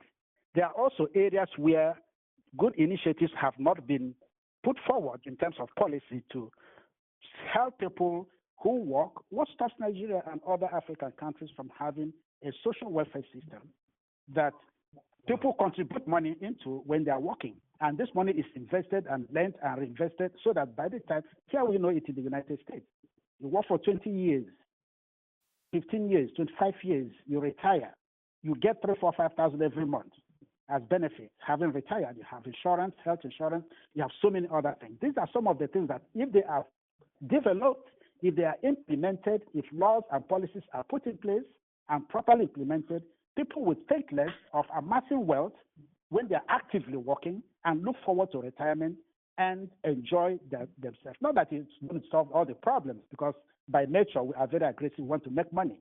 In fact, if you're in a position and you don't make money, your community will not even recognize you.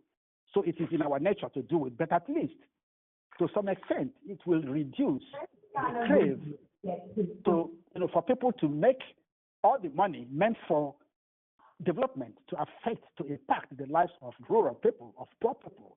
We cannot be all educated, we cannot be all ministers. So some people, ministers are to be civil, to be servants. They are to serve, they are to make policies and implement policies that benefit, that is to the good and betterment of the people who can never be ministers, who can never be commissioners. So these are some of the areas that we should be focusing. We already know corruption is there. We cannot beat corruption. We cannot stop corruption. When Buhari is continuing his second year in office, corruption is still there. There's no solution. We have no solution that corruption has eradicated. It can never be eradicated. Even in America, people still, get involved in corrupt practices. Whereas in Africa, we don't retire, we don't resign, no matter what names people call you.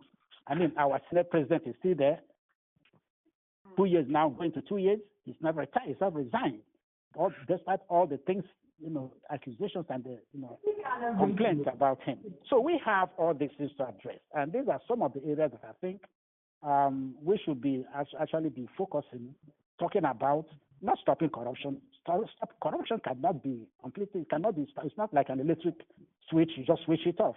But all the elements that encourage people to want to amass wealth and to the detriment of people who should be enjoying these wealth, including themselves. I mean, when a governor who retires as a governor after 8 years can give himself 300% benefit of what he earned as governor as his pension, and is in Senate collecting salaries again, and you're telling the masses that there's no money, there's this, there's that. I mean, there are things that should be done so that people, when they hear certain stories, they say, okay, these people are working for us. You cannot be working for people when you are earning salary and you are earning pension for serving for 4 years, or if you're re-elected for 8 years, you are earning all this money, your car must be changed each 3 years, your house must be renovated every year, and so on and so forth. People hearing it sometimes don't take it, no matter their level of education, they're human beings. And during elections, you give them money, you give them bags of rice, and they vote for you again. I mean, that is it's not a good policy. It's not a good way to govern.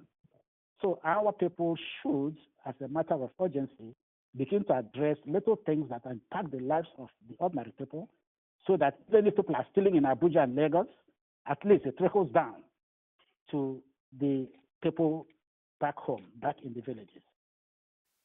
Well, thank you so much, Dr. FM. What we do also here is I just want our guests to know, we do networking. If for any reason, this is for you guests, if you want to, network with any one of the guests, we do it off air. You can contact me, and then we'll hook you up. We've been doing that for a long time. I just forgot to say it earlier. And also, we are going to go to Kwenu with 7964. But Dr. Aluya, please, before we sign off, make sure that you tell us how people can reach your office. And any one of you also on there, if you have something that you can share with the community that you think the community should contact you, please feel free. The producer has signaled me that we can go beyond the 4 o'clock. So please, we will make sure that you put out all what you want to put out today. The official closing time is 4 o'clock, but we'll make sure that we make you get what you want to put out there 2 days. So now we go to the last 4 digits, 7964. Your name and where you calling from. This is Jersey Ghana Radio. Kwenu, this is Ukache Uwadinovi calling from New York City. I know, I saw your number and the map is yes. There. I know exactly where you're calling from. I'm so sorry. I've been trying to get on into the conversation, but unable to with the other advertised number. Yes. Kwenu, Go ahead. Again, let me also congratulate my fellow Nigerians and my African brethren as well on our 56th anniversary of our independence. Unfortunately, it's a day that we're supposed to be looking at the rear view mirror of the Nigerian vehicle, as it were, and to see where we have been. And then to be able to make out where we are heading. Unfortunately, over the last 56 years of reflecting on the journey so far, we don't have anything that It's very impressive in terms of giving us confidence in moving forward. As some of the speakers already have pointed out, Nigeria has a plethora of problems. I mean, you name it, the economy, the society itself, the population, security. All these are very, very crucial, very, very serious problems that, in very significant ways, I mean, have been affecting again the country as a whole.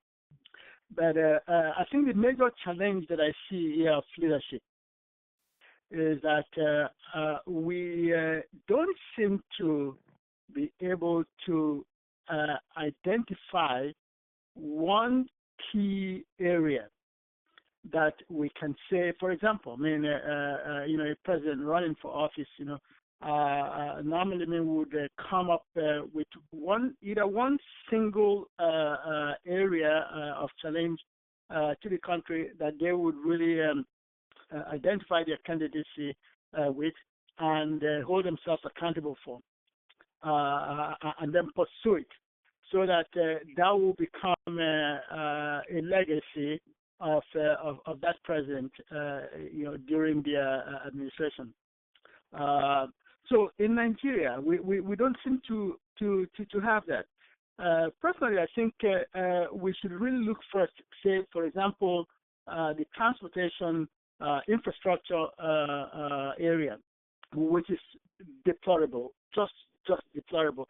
Everyone visiting Nigeria today, within the last year or so, can attest to the fact that our infrastructure, the road network, is just nothing to write home about. And this, in a very significant way, affects economic activities, so to say. Now, how can a country really pursue its economic goals, pursue social development works that will benefit the masses when it's basically hindered by lack of functioning road infrastructure?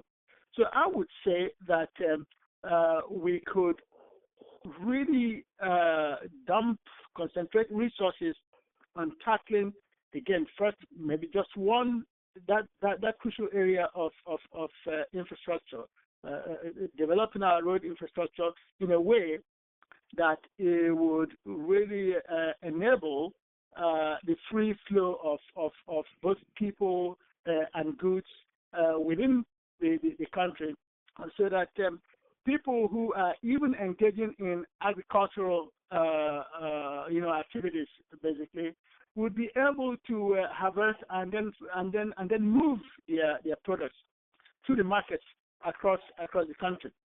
Okay, and that also would help people to instead of congregating or concentrating in one area, say for example here in Lagos, with the density of population, okay, when we have very moderable, very dependable road infrastructure, people can live in rural communities, and then we'll still be able to either go to the city locations where they are working, or we have people who are traders, have agricultural products to bring to the market, can move their goods and services without necessarily living in those city locations. So the improved road condition will help to decentralize population densities in these cities. That is why we are having the intractable problem of congestion in these major cities, and in the long run, instead of improving the state of the economy, it actually really makes matters was. So that's one area of attention that I think the country's leadership, can employ its resources and improve. Well, thank you so much, Mazi Wadinobi, and he's also a writer, a columnist, and a cartoonist for Amandla newspaper, which I just happen to be the editor. And check your issue, the issue coming out next week or so. He has a very nice write-up on Trump Hillary 1 and the cartoon. You laugh yourself till you cry. Thank you so much, Mazi Uwa. And like I said, yes, it's 4 o'clock, but the producer said we can. So it depends on you now. But let's go to who hasn't spoken. Dr. Nelson. There's so many doctors here now. I hear you. Yes. Dr. Nelson. Now, please, before we even move on, just tell us, before I forget, as a practicing doctor, where is your location, and how do people get in touch with you with health conditions and your area of specialty? Right. Okay. I'm trained in both internal medicine and pediatrics, and I work at the University Hospital in Newark, I'm also a professor, assistant professor at the Rutgers University Medical School. My offices are in the hospital there. There's a doctor's office complex. You can call 973-972-1880. That's for the private office. And then I also have an office where I train the medical residents. And that's at ACC. And that's in 140 Bergen Street. The previous one was 90 Bergen Street, and that's both in Newark. It's within the vicinity of the hospital. And the office for that one is the number for that one is 973-972-7000. You can reach me by email at I have 2 emails. The hospital one is ALUYANO, that's ALUYANO, at njms.rutgers.edu, or on a personal email, and that's my first and last name, nelsonaluya@yahoo.com. Yes, just let me recap. We also do this for our guests. Yes, you may not be able to write the email or the number down. You can all the time contact this station or contact me. Send me a text. 973. Oh no, I'm sorry, that's the station now. Send me a personal text if you want to reach any of our guests, and all our guests. 201-704-5838. 201-704-5838. As an editor of a newspaper and of this program, my number is in the public domain. So we do that to help our guests who come and spend 2 hours or more. And we've said it all the time. Dr. FM knows. Sometimes I send emails and text messages to him and others crying for help because our guests will have something that will come up and they can't make it. And I only have to read the ones I know.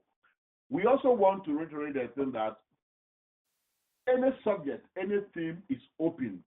You have something that you think it will benefit the community, the African community here or in Africa, please. My number, you can contact any of us here, Professor Akono, who is also a scholar and a professor at Seton Hall University, Political Science and International Relations. Contact us. We will develop the topic. This particular topic was developed in conjunction with Mazi Uwa, who was our last speaker. So yes, you don't have to wait for us because, sometimes our avenues of thought get exhausted, and we find it even difficult to come with a theme and then a guest. So this particular program is for Africans and anything Africa and Africans, both home and away. So yes, so as we try to wind down, we will continue with you, Dr. Nelson, to give your summary, we'll just go one by one from that side. I see you, your map and your number. You are to the right of the screen. And I'm used to that because I'm an Akan. In Akan culture, when you greet people, you greet from the right-hand side. So continue, Dr. Nelson, with your summary of this program and your advice, whatever you want to say. And that will end with you as we go on. And then our producer would come in and thank you all. And then we wind up. So Dr. Nelson, continue. From Dr. Nelson, we'll go to Dr. Uji, and we'll go to Mazi Kwenu, who is here, and then Dr. Enehu. Dr. Gompu. Yes, we'll go to Dr. Gompu, and then my Mazi, my cartoonist, my writer. He is all, So, Dr. Nelson, please go ahead. Yeah, thank you very much. It's quite an exposing and revealing, telling, and consoling exposure to this. I'm overwhelmed with joy, knowing that there are people like you and other people who are out there putting huge efforts into the issues that concern, us, Africans, and both those in diaspora and those at home. I'm making stringent efforts to make positive change. I thank you and every other guest for the opportunity and for this avenue to be able to share ideas and thought processes, and even to learn from one another of all the things that are out there that plague us as our common ideology and common consciousness. It's a great pleasure, and I pray God continue to give you the strength to push this on and be able to reach out to different avenues and reach out to other sources and push the message out there.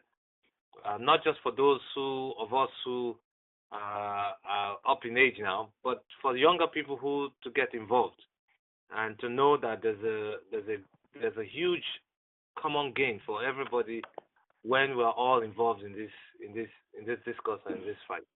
I really appreciate you and thank you very much. Well, thank you so much, Dr. Nelson, for it's amazing, and this is a pure committed person, not as a doctor, as a committed African. I said it earlier. I just met him a couple of hours ago. This was my second meeting with him. And the first time was, I think, last year, December. We met at a function with the mayor of Newark, Honorable Ras Baraka. But today, when I met him, like you could deduce from his, he never knew we had such a program. I said, Dog, well, would you come on? And just as I was leaving, I left the place at 5 minutes after 1. I said, let me text it to you. So if you can, please. And he stayed 2 hours plus. That is what we want. That is what we want our role models to do for us. And so that we can learn from those who know, who share their ideas with us. We all the time say, what is the point of one accumulating wealth of ideas and would not share it with his or her community? You share it with yourself, you can't share it with yourself, you have to share with someone else. And we are amazed. We thank you so much. But the producer will do the overall thanking. Let's go to our brother, Dr. Ifem. Okay, thank you, Kofi. This is very interesting. It has always been, and it will continue to be. I have this positive attitude towards things and life, and it makes it very enjoyable to believe that something will get better and make effort to actually making it become so. By discussing these African issues concerning Africa, concerning the whole world, but with particular reference or emphasis on Africa, is one way to, developing our personal attitudes and maybe influencing other people who listen or who read what most of us are scholars, practitioners, professionals. So sometimes what we do when we talk in a situation like this, like radio, sometimes if you teach, you also use some of the elements to talk to your students, and from student to student, who students become teachers and so on, to their families, to their friends. So we spread information through what we do and through what we say. And this is very interesting. There's no one way to solve a problem. There's no one way to solve a problem. Somebody, and the speaker recent, a few moments ago, talked about African leaders having a program, something they say, this is what I'm going to achieve in office. This we don't have. We don't have agendas. We don't have things we say, okay, this is what we're going to achieve for 4 years. We shape it. So we just get in there, and then we begin to move left and right wherever the wind blows us. And this is the problem with our leaders. So I believe that there is, a catalog of problems that Nigeria in particular, because we are dedicating today to Nigeria, that Nigeria Nigeria faces and can be able to solve. Nigeria is able to solve it if we have the right leadership. It's a question of leadership. All this corruption and everything we talk about is a matter of leadership. If you have a strong leader who believes that achieving result for everybody that is positioned to get this result. Result is there. If you want to go to school, the schools are there. You pay teachers, you equip the schools in science labs and libraries and stuff. People will go and learn. Teachers will teach and get paid, and things function. Employers will employ people based on need, based on merit. The curriculum is there. You teach people the right thing that, help them get into industries, help them become self-employed, help them influence other people. That's how development can go. Now, there are basic structures and infrastructures that can help what people learn, what people internalize. That is, like somebody talked about, good roads, electricity, electric power, water. These are things that can help movement. Agriculture products can be moved from one location in the rural areas to the cities. And if we have energy, good electricity provision, people will stay more in the rural areas. Look at New York City. Very rich people in this area live in the outskirts of New York City. That is where they live quiet lives. They avoid noise and pollution in the cities. If we have light, if we have good roads, in fact, I can drive from my village to work in Owerri, to work in Enugu, to go to Aba every morning and go back, because it's a very serene, quiet, riverine, beautiful Imo State town. But because such amenities are not available, I will go and live in the congested cities, and everybody wants to come there because that is where you can find at least gas or petrol to buy for your car. That's where you can find house to accommodate your family, and so on and so forth. So we really have a lot to do. But our leaders should begin to think about having some agenda, something that they want to accomplish, and they work towards accomplishing it. Now, Buhari may spend his 4 years, President Buhari may spend his 4 years fighting corruption and neglecting, not consciously neglecting, but because circumstances may not allow him to focus on other things. We've been talking about corruption, money stolen, money hidden, oil and everything. But what are the nearly 2 years now, what other policies has this government been able to implement? But if he achieves and solves the problem of corruption in entire 4 years, that is good. That is good, but that is not like a switch on, switch off problem. There must be some policies, some certain things that must move to help make sure that if he stops people from, having these corrupt tendencies, then they can something will move to the masses. That is what they gain from it. What are they going to gain from it so far? The money recovered from corrupt politicians will not be distributed to the or given to the people who, the less privileged peoples, in that situation. But if these monies or monies that are generated as we move on in the administration, not waiting for recovery of stolen money, are used to build good roads, provide electricity, provide some other amenities and social welfare systems that encourage people to be less aggressive towards stealing money. I think Nigeria, over time, 56 years, that's okay, but some of us are above 56 years in age. I mean, we can ask ourselves, what did we do right? What did we do wrong? What have you achieved in 56 years? Or when I'm 56 years, or I'm past 56 years, you do a balance sheet of your life. So also nations, Nigeria should be able to do a balance sheet and move forward. There are problems are solved, problems come up again. Even solved problems sometimes reoccur. You solve them again, you find another strategy. So this is the approach. I think if our leaders can have policies, can have structure, can have programs they want to accomplish, you achieve one thing or two things in your 4 years, another person comes in, achieves one or two problems or successes, and just that way. If you happen to be there for 8 years, you do the first 4 years, you better improve a lot of things in the next 4 years, and so on and so forth, so that succession of government people they start from where the previous administration stopped and make things better, instead of canceling everything and starting all over to create opportunities to steal money. These are things that will keep us the next, maybe forever, maybe not in our lifetime, those of us speaking on the radio this afternoon. But we hope that God and whatever will help us. Sometimes we can Africanize. You said something earlier, Kofi, that a certain herbalist, a certain native doctor, talked about African ministers swearing to juju. I mean, this is an African kind of solution. But the thing is that in modern times, in the age of globalization, we may not resort to bringing them to swear because that may not be their faith, their religion, and things. But then there are certain areas where we can take some drastic Afrocentric type of measures to solve our problems.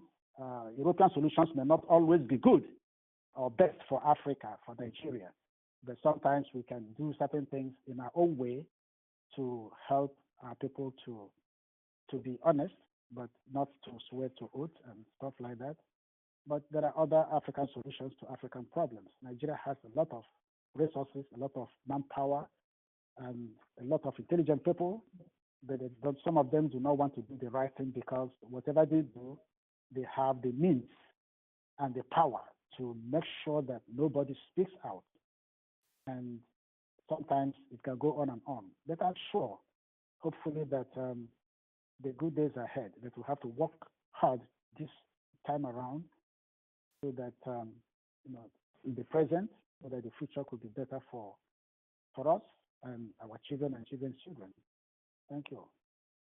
Well, thank you so much, Dr. FM. And I just want to let our guests and other listeners know that there is amongst our listeners are a group of university students in Ghana who gather every Saturday.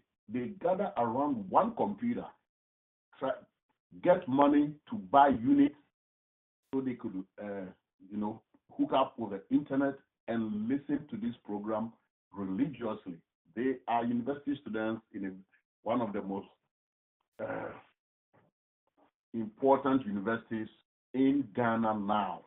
And I believe that they, like most of our listeners, including myself, could hear you, we learn a lot. So don't think our guests that, your contribution or your time, it's in vain. No, there are people there. They gather around just only one computer. Sometimes they collect money so they can buy units on their computer and listen in onto this program. And they do that religiously. So we believe that they're learning something from it. And with that, you know what also, with our guests, apart from Dr. George Gompu, almost all our guests are Nigerians. I'm throwing a challenge, March 6th, the Saturday before on March 6th to Ghanaians. Trust me, we are going to have a lot of problems and a lot of fight getting Ghanaian intellectuals to come and speak like we are getting our Nigerians. I'm not indicting anybody, but that's our attitude. Trust me. So, producer, we have to start looking for Ghanaian intellectuals in January for their independence, 60th Independence Day. We will also dedicate it to Ghana. So, now we go to Dr. George Gompu, who is originally from Liberia, and he was a former deputy minister of finance from the year 2008 to 2011, and currently a professor of economics at Ramapo College. Your summary. Yeah, thank you, Kofi. I think this program has been quite enlightening, and as we celebrate the Nigeria's 56th independence, I hope that this kind of exchange will really encourage us as Africans and Nigerians in particular, especially, and also their policy makers, to really review what they are doing. You have covered, or this program has covered so many topics today, and the issue of security and the Boko Haram problem, the issue of the economy has been looked at. Clearly, there are a lot of problems, but as we have indicated, the potential is there, and I think the fundamentals are strong in terms of the natural resources and human resources that the country has to solve those problems. And I'd like to add that the issue of strengthening institutions is going to go a long way in helping to produce solutions. The problem of infrastructure is something that is important for economic development, for reducing poverty. However, when institutions are not strong to make people accountable, government can decide to put $5 billion or $6 billion into building better roads. But what happens to those contractors who take those contracts to build those better roads? Do they deliver $5 billion roads? In a number of cases, what happens is that people become rich through those infrastructure development programs because the institutions are not strong. So they take a $5 billion contract and deliver a $500 million road, and the rest of the money gets divided among people. So transparency and accountability are highly important in the whole development process. When we again reflect on Nigeria, some of the questions that we should be asking is, why is there, even though Nigeria is a federal system, but 12 states in the north have Islamic laws? Now, and then the rest of the states, the rest of the country, other places have a legal system that is based on English common law. Well, I think a number of people will agree that Islamic law will be religiously based. And so that creates some challenges, as the earlier guests have said. What if those laws are inconsistent with contributing to human capital development that will balance development across the country? So I think as we reflect and we celebrate this independence, those are some of the areas that need to be looked at as well. How to look at these institutions to find ways to reconcile the country. Having religiously based law in certain sectors of the country might create barriers to development. I know it's going to be challenged. People are not going to be happy with it, but leadership needs to take some bold stands when it comes to the issue of solving problems and promoting development. Secondly, the issue of Africans in the diaspora, especially Nigerians in the diaspora. It is good that Nigeria has this law that once a Nigerian, always a Nigerian. Yes. I think that is significant. And it can help. It can help to empower the Nigerians in the diaspora to organize themselves in order to help bring development and change to the country. Other African nations, including Ghana as well as Liberia, that does not even allow for dual citizenship, need to learn from that. Because again, this system, this law in Nigeria can empower those of us in the diaspora in order to collaborate our effort to help bring development to those countries. So in short, thank you for the opportunity. I think this is being helped by the advancement in technology and the fact that we can discuss these types of topics, and while at the same time people are listening in Africa is significant, and it tells us that with this new technology, there are so many ways that we can work together collaboratively as Africans to ignore those colonial barriers that have divided us into so many called different countries, to know that we are all Africans. Whatever happens on the continent, especially what happens in the region, affects each and every one of us, irrespective of which country we call ourselves. And so those of us in the diaspora have an opportunity to work together, to network, share ideas, and develop new solutions to help move the region and the entire continent forward. So thank you so much for inviting me. Well, thank you, Dr. Jogom. And this is not going to be the end of our marriage. This is your first time, as well as Dr. Nelson. We believe this is the beginning of a long-term marriage, and we all the time also ask people and businesses to support Jersey Ghana Radio, especially this particular program, which is once a week. Every Saturday we are here 2 to 4, and we try to brainstorm. We learn from people who know, but we need support. We need the financial dollars to keep this radio running and operating, because it's the voice of Africa, as a matter of fact. And with that, we go to my buddy, Kwenu Mazi. Kwenu, over the nose. That's the last one there, and then we call it the close. Yes, you know why I'm laughing, but we're not going to say that. Kwenu, go ahead now. Oh, my brother.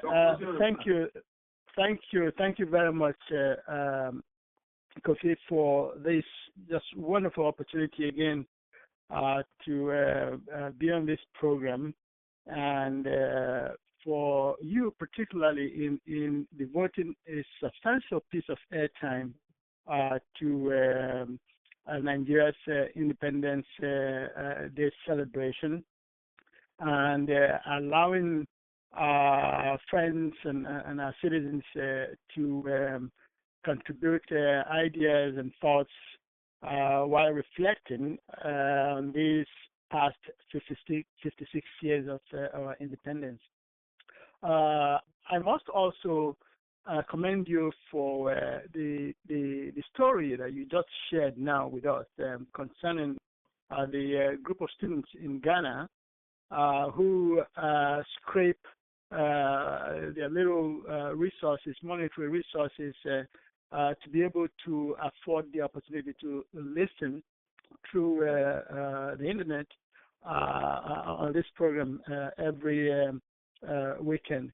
That goes to show you how immensely important and the immeasurable value of this program is to not just those of us here in the diaspora, but also to the population back home. So I am hoping that going forward that This weekend program would develop into a very extensive vehicle of communication that would continue to bring our people together, our intellectuals, both as listeners or as contributors of ideas. Let's face it, because ideas are the things that really build a nation. Again, the focus being on Nigeria today, the potentials that are there in Nigeria really can only find fruit if we blend all these ideas coming from our folks in all different corners of the globe through programs like this. This is how these ideas germinate, and policy makers in positions of leadership can then implement these ideas and hopefully work towards realizing the innate potentials in them. Again, I want to say congratulations to you and to my fellow Nigerians on this 56th Independence Day of the country. Thank you very much. Well, thank you so much, Brother Uwadinobi, who has been very, very helpful. In fact, like I said, he helped develop. When I sent the theme to him, he made some changes, and he's an excellent writer, trust me. And that is, I don't know, but I think that is with Nigerians.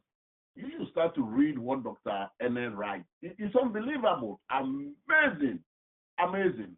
So, well, we thank you so much, not only on Jersey Ghana Radio, and also on Amandla, that you help write columns and do our cartoon for us, and so on and so forth. And we want to thank Dr. Andrew Badu. He left. He had to do something, especially because he has been consistently helping Jersey Ghana Radio and this particular program also with advertising money. He helps us a lot. So we all the time try to also help those who give back to the community. So we are appealing to you. You have any problem? He's a nephrologist with 2 offices, one in East Orange and one in West Orange. I go to the West Orange one, which is 973-731-3800. 973-731-3800. And before we go to our producer to close the event, once again, all our guests, like I said, you think you have any topic that we can discuss? Yes, just reach out. We'll develop it like we did with Kwenu Uwa, and then we find guests, and then we go ahead. So Siddiq Abubakar is our executive producer, and we like him to sum up and thank all our guests and our listeners, and then we'll bring the show to a final closure. Until next week, Siddiq finishes, we'll play music, and then until next week, we'll come back. This is Jersey Ghana Radio's Anything Africa. All for you, Siddiq. Thank you, Brother Kofi. This has been wonderful. Listening to all our honored guests, Mr. Kwenu, what an amazing summary.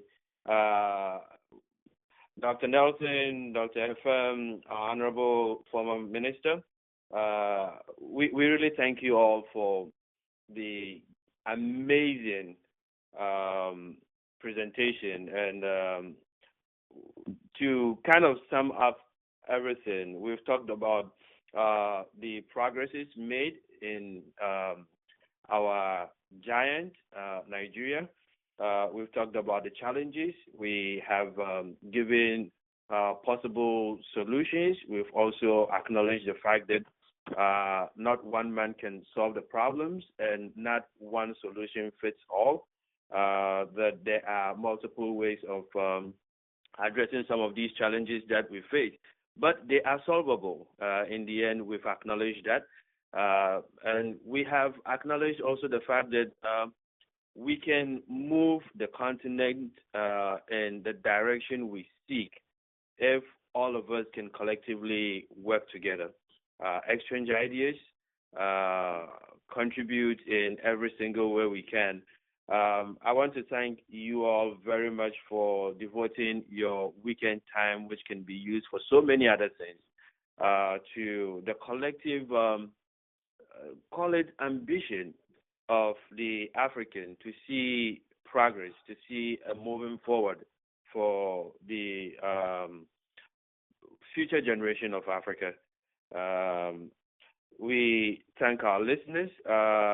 Particularly, I want to mention the Love Light Retreat Group, which has just recently been connected with Jersey Ghana Radio for this our program every Saturday. They too distribute the advertisement for all the programs we do, and they invite their people to actually listen in from around the country. I also want to thank our station in New Jersey for a great and marvelous dedication to the collective growth of Africa. To our listeners, anywhere you are, this is All Things Africa. Thank you. Have a great one.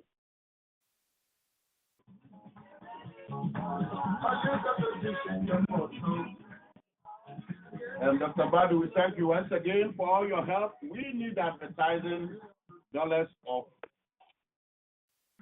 yes, all Africa. That's Sonny Okusin.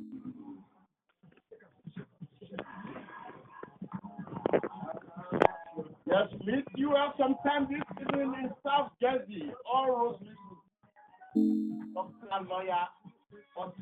lawyer test function in South Jersey. I'll see you there.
Jersey Ghana Radio, yet to so.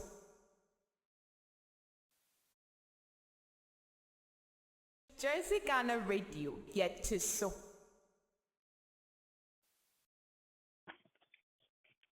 Jersey Ghana Radio, yet to so.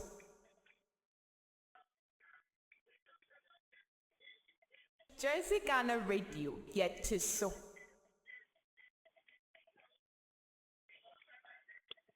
Jersey Ghana Radio, yet to so.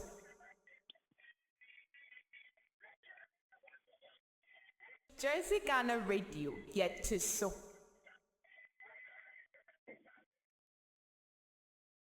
Jersey Ghana Radio, yet to so.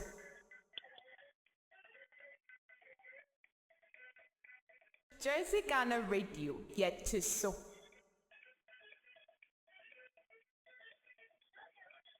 Jersey Ghana Radio, yet to so.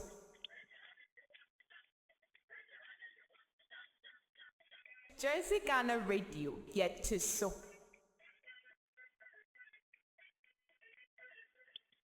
Jersey Ghana Radio, yet to so.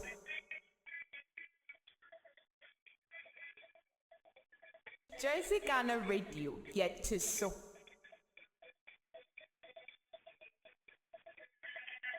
Jersey Ghana Radio, yet to so.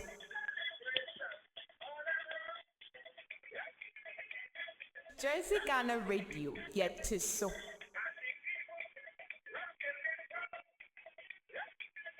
Jersey Ghana Radio, yet to so.